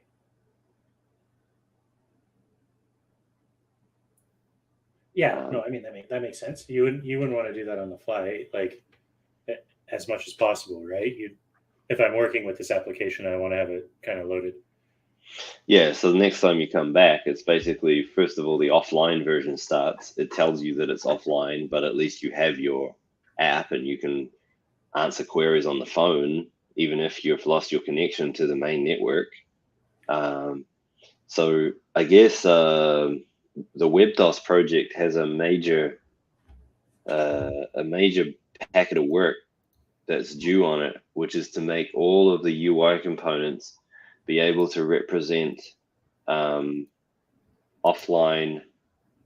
syncing and synced, so that when you go to do something in the app, I want it to be that by default you can edit to your heart's content, and it will just show up as either you're offline but you've made these edits and so they're not synced, or orange where it's like it's trying to catch up but hasn't yet, or green where your changes have been fully accepted. So that is a tricky piece of architecture to make sure we get that right. It is possible to insert it at the foundations so that every app has it by default, but it will. I don't have. There's options to be investigated as to how that works, but I just wanted to call out that needs to be part of that core library. Is a UI library that can give subtle feedback to the clients as to the offline status of their app while still allowing it to work is essential to a distributed blockchain-based application. Right. There's a state you missed. There's NetSplit too. Yeah, so that's covered by the like you'd be in orange mode. Right. If you'd reached other nodes and you've all agreed that amongst you these changes have occurred, but that you aren't authoritative yet. Green is you reached authoritative quorum. Right. Orange is you reached some other nodes and you all agreed, but you're not at quorum yet. Right. And red is just like don't lose power because you will lose data. Right. But look, I mean, my dream for this company is to be able to remove all their servers and all their computers and just run it on their phones, and the tablets that they have in their trucks ought to be enough to run the entire app and synchronize it, back it up, keep it available. And then, it's a huge amount of cost they can ditch in terms of hardware support, hardware costs, uptime. The quality of the internet connections can be basically wiped out, and then from there we can move on to all kinds of fun jobs like warehouse management systems, where like you need to spend $30,000 to blanket your warehouse in high quality Wi-Fi because the guns that you use to pick your stock cannot suffer momentary disconnection. Whereas we just turn up and be like, here's this thing, like whenever you like it sort of just works like a leech, and just whenever you get near someone else it pulls down its latest stuff, and ultimately the guns have a 4G cell connection, so you can not pay for all the Wi-Fi. You can instead it's not edge enabled, it's edge only. It's edge first. Yeah. It's like sort of like server's a bit of a pain. It's like, do we have to have that piece in this system? Like, it goes from being the, it's, yeah. It's fun, man. Like, it's just like, if we can just get past this, like, eye of the camel type of test, which is to make the thing actually work, it will be just practically endless fun of just causing chaos to like traditional models everywhere. It'll be so much fun. Okay, so test number line 95, search by name. Now that is an interesting one because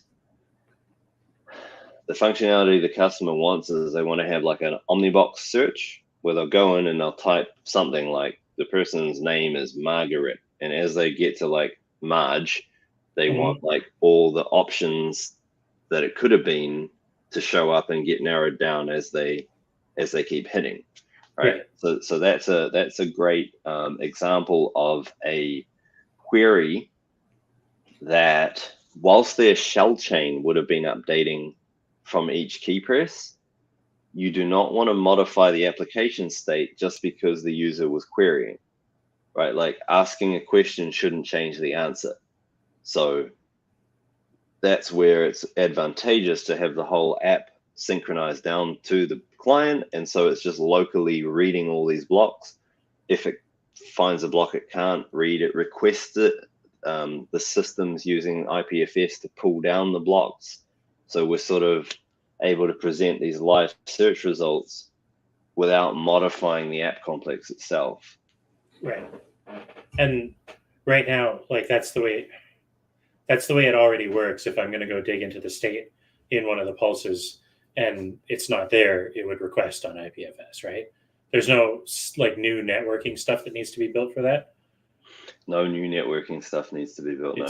But the optimistic loading of stuff probably does need new code, right? Optimistic and staying in sync needs some new code.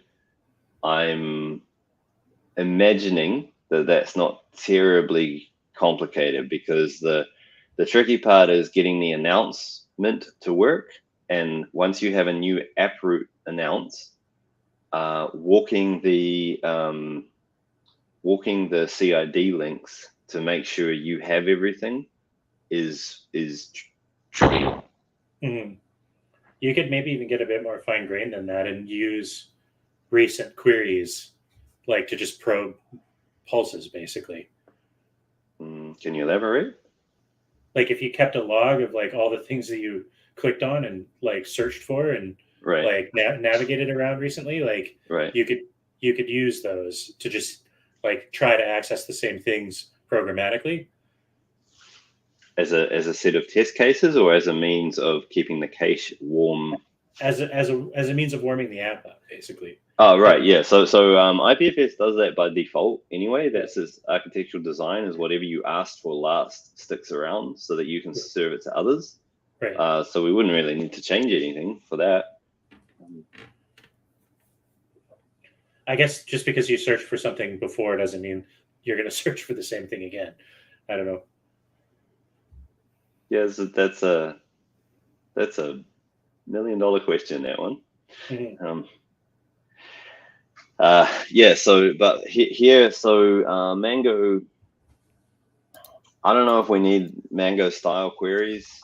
It might turn out that the performance is enough to actually just read the state in raw from the blocks and then query them as pure JSON. It may not be that we need to develop a Mango query system. Mango queries is like, when I was pursuing the RxDB path, I delved into how they constructed Mango queries pretty deeply. They're not overly complicated. They're very simple, I think, to implement.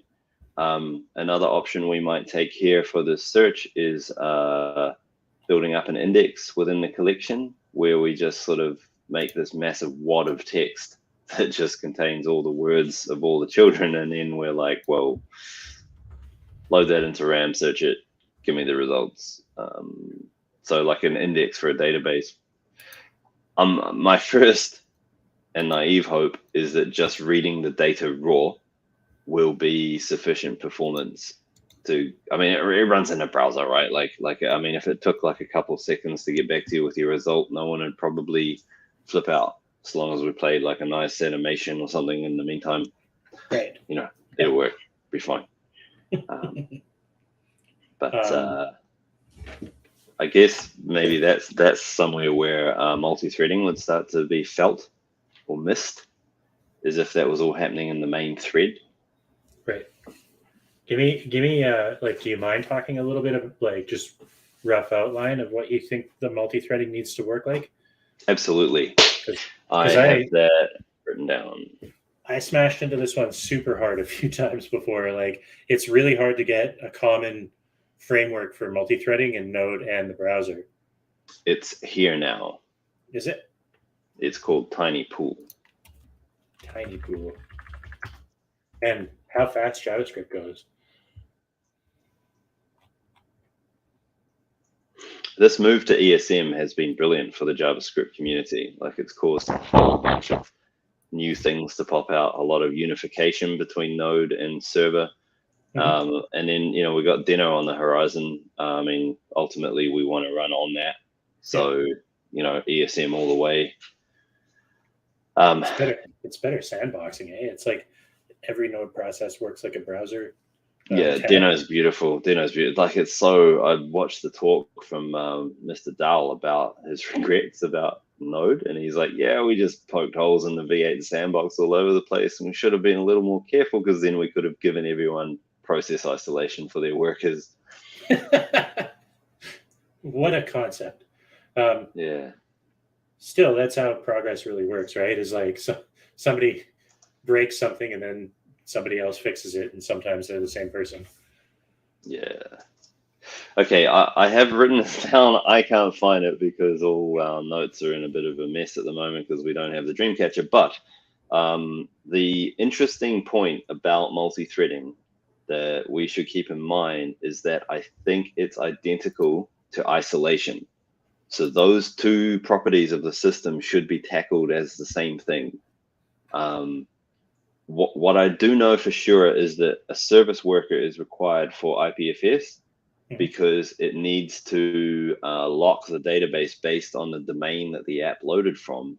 And if you have it in a service worker, that's the only way to guarantee that you all got the same web worker. Right. And then you can multi-thread your engine from that. So in engine.js, that's designed but not built for yet, designed to be able to run in, it doesn't really care what triggered it, it just runs to exhaustion. And so you could easily have multiple engines all running concurrently, all storing and retrieving from a single IPFS service worker. Right. And then have an application page separate again doing the UI rendering, but it talks back to this cluster of processes, which equals the number of physical cores, with one extra being the service worker. And it also provides isolation if you want to run third-party code. Right. And are those are both modeled out properly in Node with this tiny pool thing, service worker and web worker?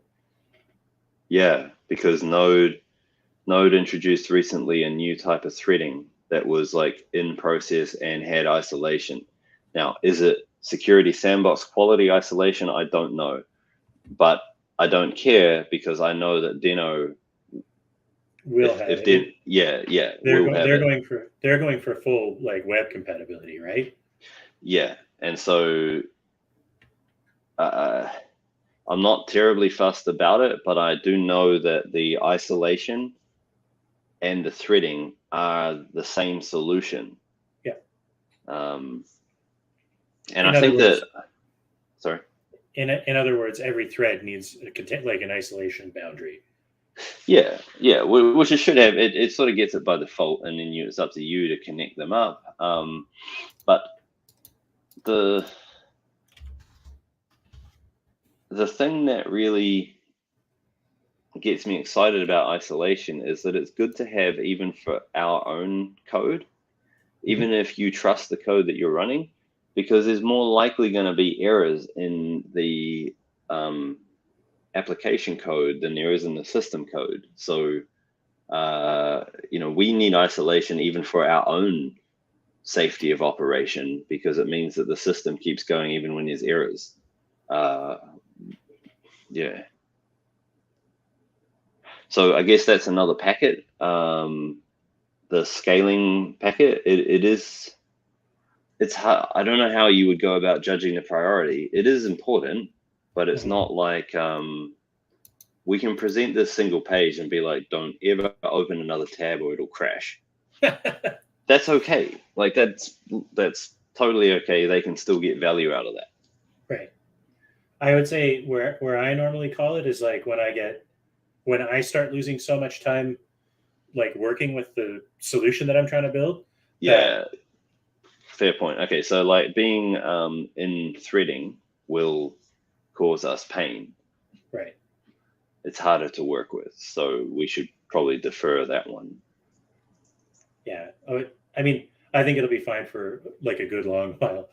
Performance doesn't really matter that much. Well, I mean, I shaved another third off the block making time. You know, like it's down to about 11 milliseconds to make a block now. It's pretty good, right? Like, I mean, yeah, it's pretty good. Because I guess the truth is it's not doing that much. Okay, so have we covered everything to do with search? Search is a little bit of a special one there, but it's I do want to kind of figure out like the different possible search systems you might be bolting on in the future, just to like not shoot in the wrong direction. Like I know you said like just loading the data using the mechanisms in the system rather than providing a query system on top. But I think some queries. Go ahead. Being able to spec out. So the idea that I want to pursue with packetizing all these requests is that you and I should agree on what the requests are and ideas for solving those requests are, so that we can build up this basically a dependency tree of requests for Interpulse. Right. And then we can sit this particular customer's app there and be like, you depend on these threads. And so we want to use the funding you're providing to tackle these parts of that higher tree. This is why you need those pieces. So even just being able to present that is illuminating, rather than like, we're just going to go at it and every so often you'll get some benefits. Like that sucks. Yeah. So for example, the search functionality would go in there as not just being able to supply this this Mango style language, but for two other features I want. One is a server side query, where you as the client don't have all the data to complete the query, and maybe the data set's too big. So you talk to a remotely hosted chain that can be serviced by multiple validators where the results can stream in and you just receive the summary of that. Iteration on top of that is also providing sharded queries whereby multiple validators can take on the role because the data is too big for any one of them to have to really just feed in partial results. The second one, and the more interesting extension of searching, is long running queries. Like I'm talking like years long, where the query is like an object and then it's querying the future. The data that it's going to feed back to you doesn't exist yet, but when it does, it comes back and you're like, oh, that's sort of still out there. It's still running. Yeah. Do you mean that to work kind of like a long pole, like a synchronization mechanism? Yeah. It's more you try to query things that don't exist yet, and you need an object to encapsulate the promise of the future result. Right. So that you can pay for it before it's arrived. Oh, I get it. Right. So that's like one of the ways that you can capture investment, basically. Answer this question. Okay. So search, that's covered enough for us, right? Our first hope is that the raw performance of a modern day browser is enough. Data import, I have a data import system. I have kept the live customer data in an entirely different virtual machine from the one that I use to develop right now. So I use synthetic data to test the importer, and then I run it over to the live one and check it. I need to be absolutely sure that IPFS isn't broadcasting blocks. I'm not confident that, like, it has a lot of mechanisms for broadcasting blocks. I'm not confident that I've shut them all down yet. So I won't be dealing with the import data until I've at least sat down, and I'm still playing with IPFS. I don't have a definitive answer to you to say this is how I want to use IPFS. Right. Once I get to that, I want to sit down with you, and then we'll be like, okay, here's where the dangers are so that we don't broadcast our customer data. Until then, like, just air gap it. Just run it on like something that has no outbound. Yeah, but then what do you do with it? Like, so yeah, like it's hopefully soon we can feel confident in the system that we can import the real data and present it back. Do you have any idea of like what environment you're going to end up?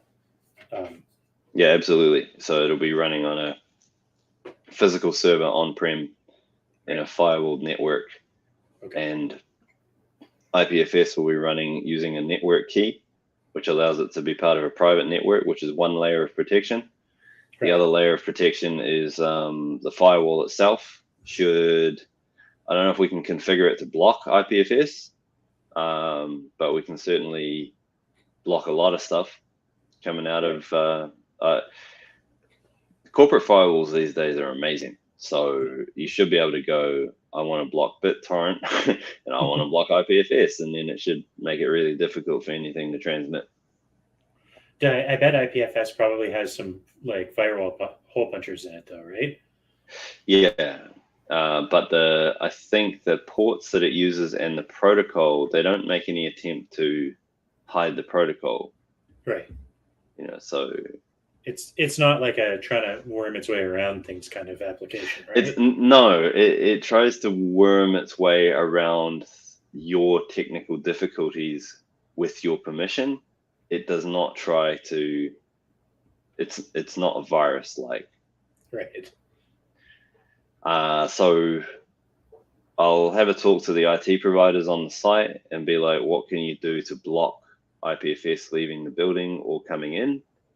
That's like an extra layer of protection for us, because like what we don't want is in a few years' time some enthusiastic young IT person comes in and goes, oh, it runs on IPFS, oh I know that, and goes in and hand modifies the config in the core right, and goes, oh, you just open this up or replace this core, I found this thing on Stack Overflow, and then next thing it's like bang. So ultimately you want all these things to be public anyway. You just want them to be not readable somehow by like the people that aren't supposed to be reading it, right? Well, like, that's that huge difference that we have with IPFS, which is hey, we need IPFS with permissioning, where it looks inside the data that's being asked for first and determines whether the node that asked for it is allowed to have it. That's a massive missing feature that we will have to supply or work around. I think encryption is not a bad way to do that. It's not a final way either. I would love to have encryption as just an extra safeguard, but it should not be the first line of defense. Should be the permission decision that the system makes. Encryption should not be like, you should not broadcast your data whether it's encrypted or not. Encryption's only good today. Yeah, I guess it's one of those blurry lines in security, right? If you want the gossip and you want things to spread as far as possible. Yeah, right? yeah. For reasons that are directly opposed to like things like confidentiality and all, like it's weird, this conflict at the heart of IT. Back it up, replicate it, have it off-site, but don't tell anyone. That's the old saying, right? Information wants to be free. Information wants to be very expensive. Yeah. Okay, well, Imports that's the only. install plan. Yeah. Importing diffs is important because at the moment I'm planning to do the import as in the entire JSON file will be put into the blockchain, and then it will be processed and pulled apart and broadcast off. Diffs is important because there's no point doing an update to every one of the 20,000 customers. You kind of want to read the JSON file, determine what changed from the last time it was run, and only send out the actions to do updates.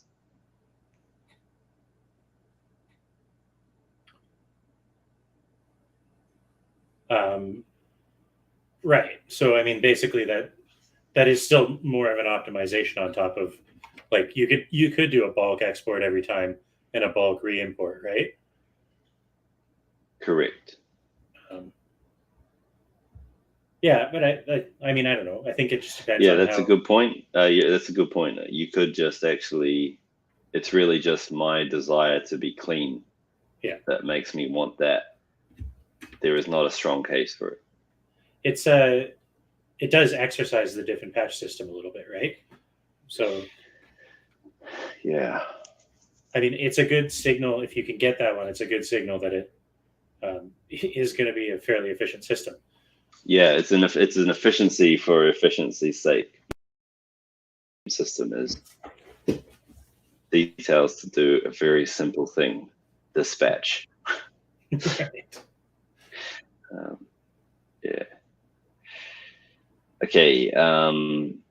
Subscriptions is like SQL triggers.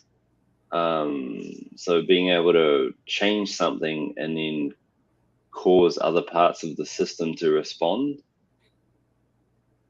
Definitely not needed for the initial version, but it's kind of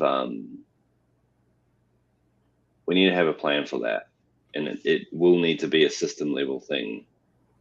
What kind of things are you hoping happen after the trigger? Like, if you update a customer name, what kind of subscription would you expect?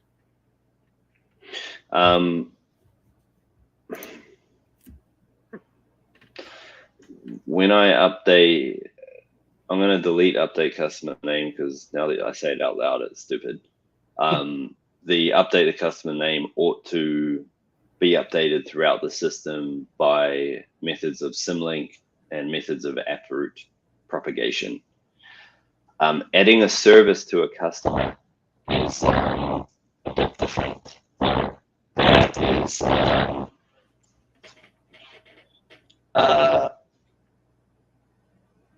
when I change the customer's service schedule, Right. the truck planning needs to update the route and insert that customer into a specific day corresponding to the service that they're going to receive. So that's not really like the thing I want to avoid is each customer having a bunch of open channels to like the invoice chain or the routing chain, because having those links is, yes, you could do it. Again, it's an efficiency thing. It's not, you shouldn't have huge numbers of links inside the app complex says you've designed something wrong, or we have not supplied a system component that would let you do things. Now, the generic solution that I propose to this whole class of problem, subscriptions, is the ability for any given chain to be potentially notified when the app route changes, so that they can run some code and decide if they want to do something because the app route changed, and then they want the app route to look at the things that outside the library project you could put in the system library. You're not making a block, so you can't charge money for it. Is the scope here really specific to like cascading like chain updates based on a chain updating, or or is this also wrapping up like side effects and like talking to Not outside it's systems? no, it's not at all side effects. Nothing to do with side effects. It's only to do with being able to watch another chain and respond when it changes. Okay. Now, I guess the naive solution is to just simply receive an action. Yeah.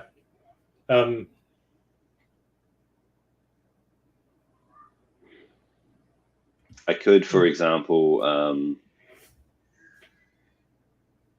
allow you to subscribe to the customers list, for example. Like the accounting chain might subscribe to the customer list chain so that when it received a child parent update, then the accounting chain would, do some calculation based on the update it received. Worst case, it would just make a new block that included the latest hash of the customer list chain. That's it. You could do your charging for the block production there, and all the calculation that was involved in reading all the customers and figuring out the changes. Right. So, like, this is really more fundamentally about things that are very like explicitly across sync boundaries, right? Like where you want your accounting system to be decoupled from your like user database, basically. I was thinking of it more like they're still within the same app complex, Right. but it appears to be merely a constraint of when you break the system up into modules so that you can think about it better. Yeah. One of them has to be the parent, and the other one has to be a symlink. You can't have like two parents. Like the Right. accounting module and the customer list module cannot both be in charge of the child. Right. And so someone has to be slaved to the other. Right. Okay. So, yeah, I mean, this definitely needs a little bit more like specking, but Yeah, it's like a half sentence right there, definitely. Yeah. If you, I think for the purposes of the goal, the immediate goal you're trying to get to, 15 on right. the work plan. Yep. I don't think there's a like accounting chain involved, basically, right? Yeah, I think you're right. I think we can get to 15 without subscriptions, and Yeah, I mean, subscriptions might not even be the solution. I mean, to me, it seems like a little bit duplicating effort if you're going to make the app root the thing responsible for informing like outsiders about the liveness of the application. So you're saying that the app root should be also used for informing insiders about the liveness of the application? I almost kind of wonder. Yeah, I mean, maybe it makes sense to say like, if the app root ought to be able to reach in to any of the children in the app complex and give it a whack, basically, right? No, but that's a circular loop, because then it's like you can end up with what I'm trying to avoid is a child of the app root being given a tap. It begins calculating, and then it decides, you know what, there's nothing to do, after running a bunch of queries which cost computing resource. But because it decided there was nothing to do, it shouldn't make a new block, because if it makes a new block, it will then cause ultimately a new app root to form, which will repeat the whole process. So you kind of want to stop and be like, if it decided to do nothing, we're just going to let it lie. But then who gets the bill for all the queries that ran to decide that there was nothing to do? Right. It also violates the one-way flow, right? Like the flow is the parent gets a whack when the child changes. Yeah. So it sort of comes back around, and you're like, oh, I don't know. So I think you'd have to say that the child would have to, in the same app complex, would have to intentionally subscribe to some specific piece of the app root, right? Like it's not allowed to just, anyone can ask for updates from the app root, right? Or is it only other app roots that can ask for updates from the app root? Well,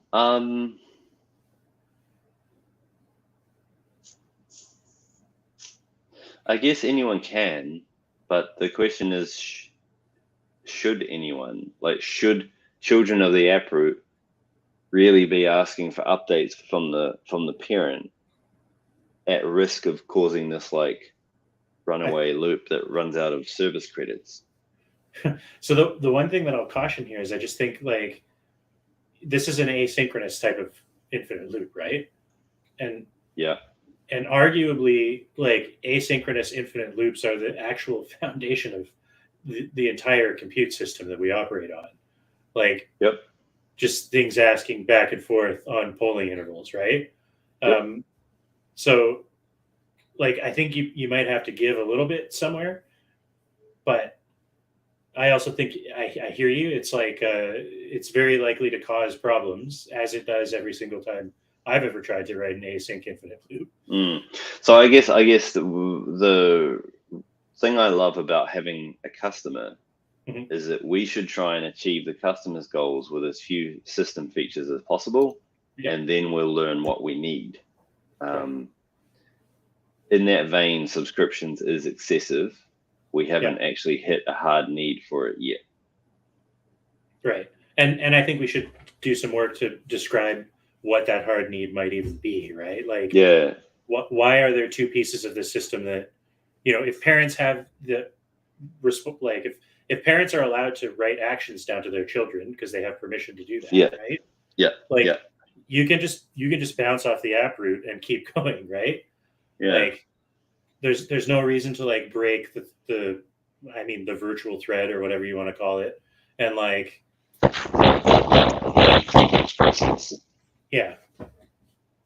so maybe there's some conversation that needs to happen here about like inside the app versus outside the app, and like anyway, fun times. I have to go for about 5 minutes. At 1:30. I can come back. More than happy to come back. I just have to go and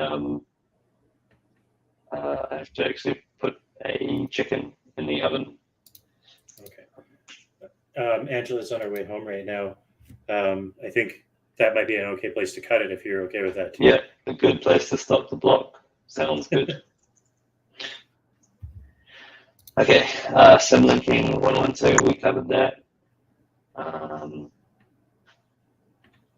Permissioning, I think, that's definitely needed. I don't think it's hard. Permissioning, in what sense? Like one client can't modify another client's? Well, it was more like you can't go in there as a client and delete the customer list chain. Like the reason why the file system never prevailed as the database of choice for everyone was the fact that multiple people can modify the structure without being able to have a set control. Whereas our system, it's like a file system, but there's control, right? So I want to just know that we have sufficiently blocked the modification, or we've preserved the integrity of the complex structure. Yeah, I mean that makes sense. So every single path like has its own permissioning structure. Well, I was hoping for more global than that. Like basically, when any app deploys, it should be configured as I am the app root. This is my structure. You may not change it.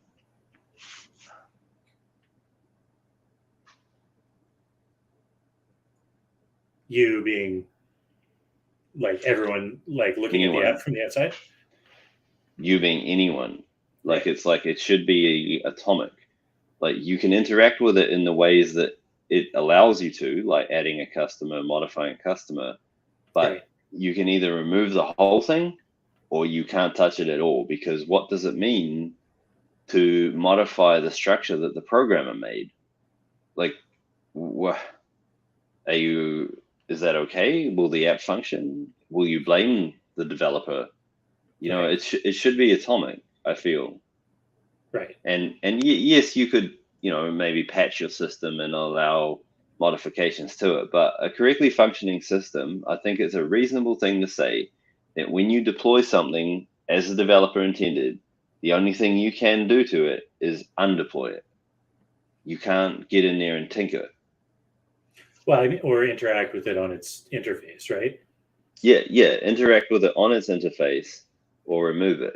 If you want to do anything more, you're going to need to fork. Like it should be work for you to do that. By default, the integrity of the app structure should be preserved by a correctly functioning system. Right. Now, I think there's probably some, like the way you presented the idea here, there's a lot of primitive things on the file system interface that you might want to pass along to the user interface. Yeah, absolutely. Like RM is a file system operation that you'd want the customer list to inherit and allow, because that's a legit thing. When you go add, you want to override that so that it does the schema checking. Okay. So another sanity check here.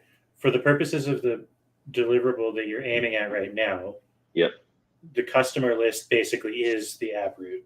Like the two ideas can be treated. No, the customer list is not the app root.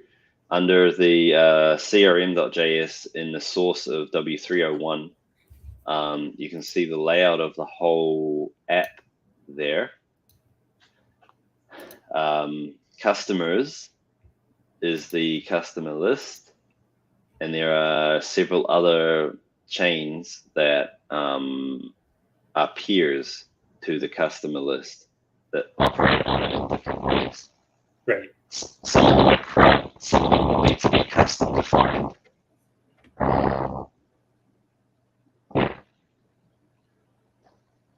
Okay.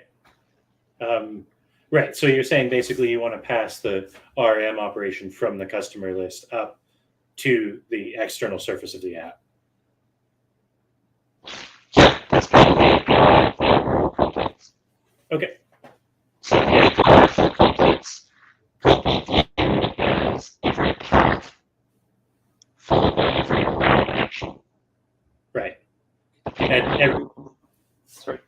And every node on every path item has its own set of actions basically that it can do. And it inherits some of them, but some of them are also blocked by default as well and need to be re-enabled. Like the app root, our default permissioning scheme for app root sets a very specific set of things. Right. And then is there an opportunity to also add like new commands to the app Absolutely. interface? Absolutely, and that's done by specifying which covenant is going to be run. Right. And the covenant has its own actions in it. The covenant may also specify that there are child covenants that it needs to be deployed as well. Right. I suspect you're actually going to get quite a lot of juice here from making a covenant for the API, like for the surface interface that just chains together actions that are available on the path nodes. That's how POSIX does it, right? And it's a great system. Yeah. It's power. So it's basically like bash scripts, right? Yeah, bash scripts, absolutely. Yeah. Yep. Okay. And then clients and server is the big one. That's what I'm working on right now. Mm-hmm. Is how do I make the client and server operation work? So my goal is to make lines 130 to 154 pass. Okay. If I can do that, I think we're in business. So this is still not a clear place for where to insert yourself. It's extremely helpful even just to talk about the different things that need to happen. Mm-hmm. But yeah, how can I help you more? like I need to do like a bit of an active read on all of the IPLD stuff, basically. Like I need to understand how all the different like state objects work. That's going to help me a lot. Right. And I need to do it in a way that I'm like actually reading the Block Explorer, executing code, running it on the CLI as much as I can, I guess, or in a REPL or something like that. Is the items listed in crm.test, are they enough to describe what the application needs to do in terms of like I just feel like there's enough fundamental blockchain work specified by these tests that we more than have enough of our work cut out. Oh yeah, no, for sure. I mean, like I think the goal of getting it up and running, and I can like run DOS and list like things that are on like things that are inside the app complex. That seems like a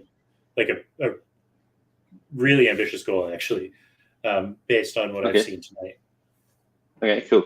All right, so I'm working on getting client server going. I'm still in the process of restoring DOS functionality where you can run it on the command line and then also run it in the browser and make it easy for you to browse the IPFS network. Yeah. It's a little bit clunky at the moment, so I'm making that smooth. Probably Monday or Tuesday will be when that's smoothed out.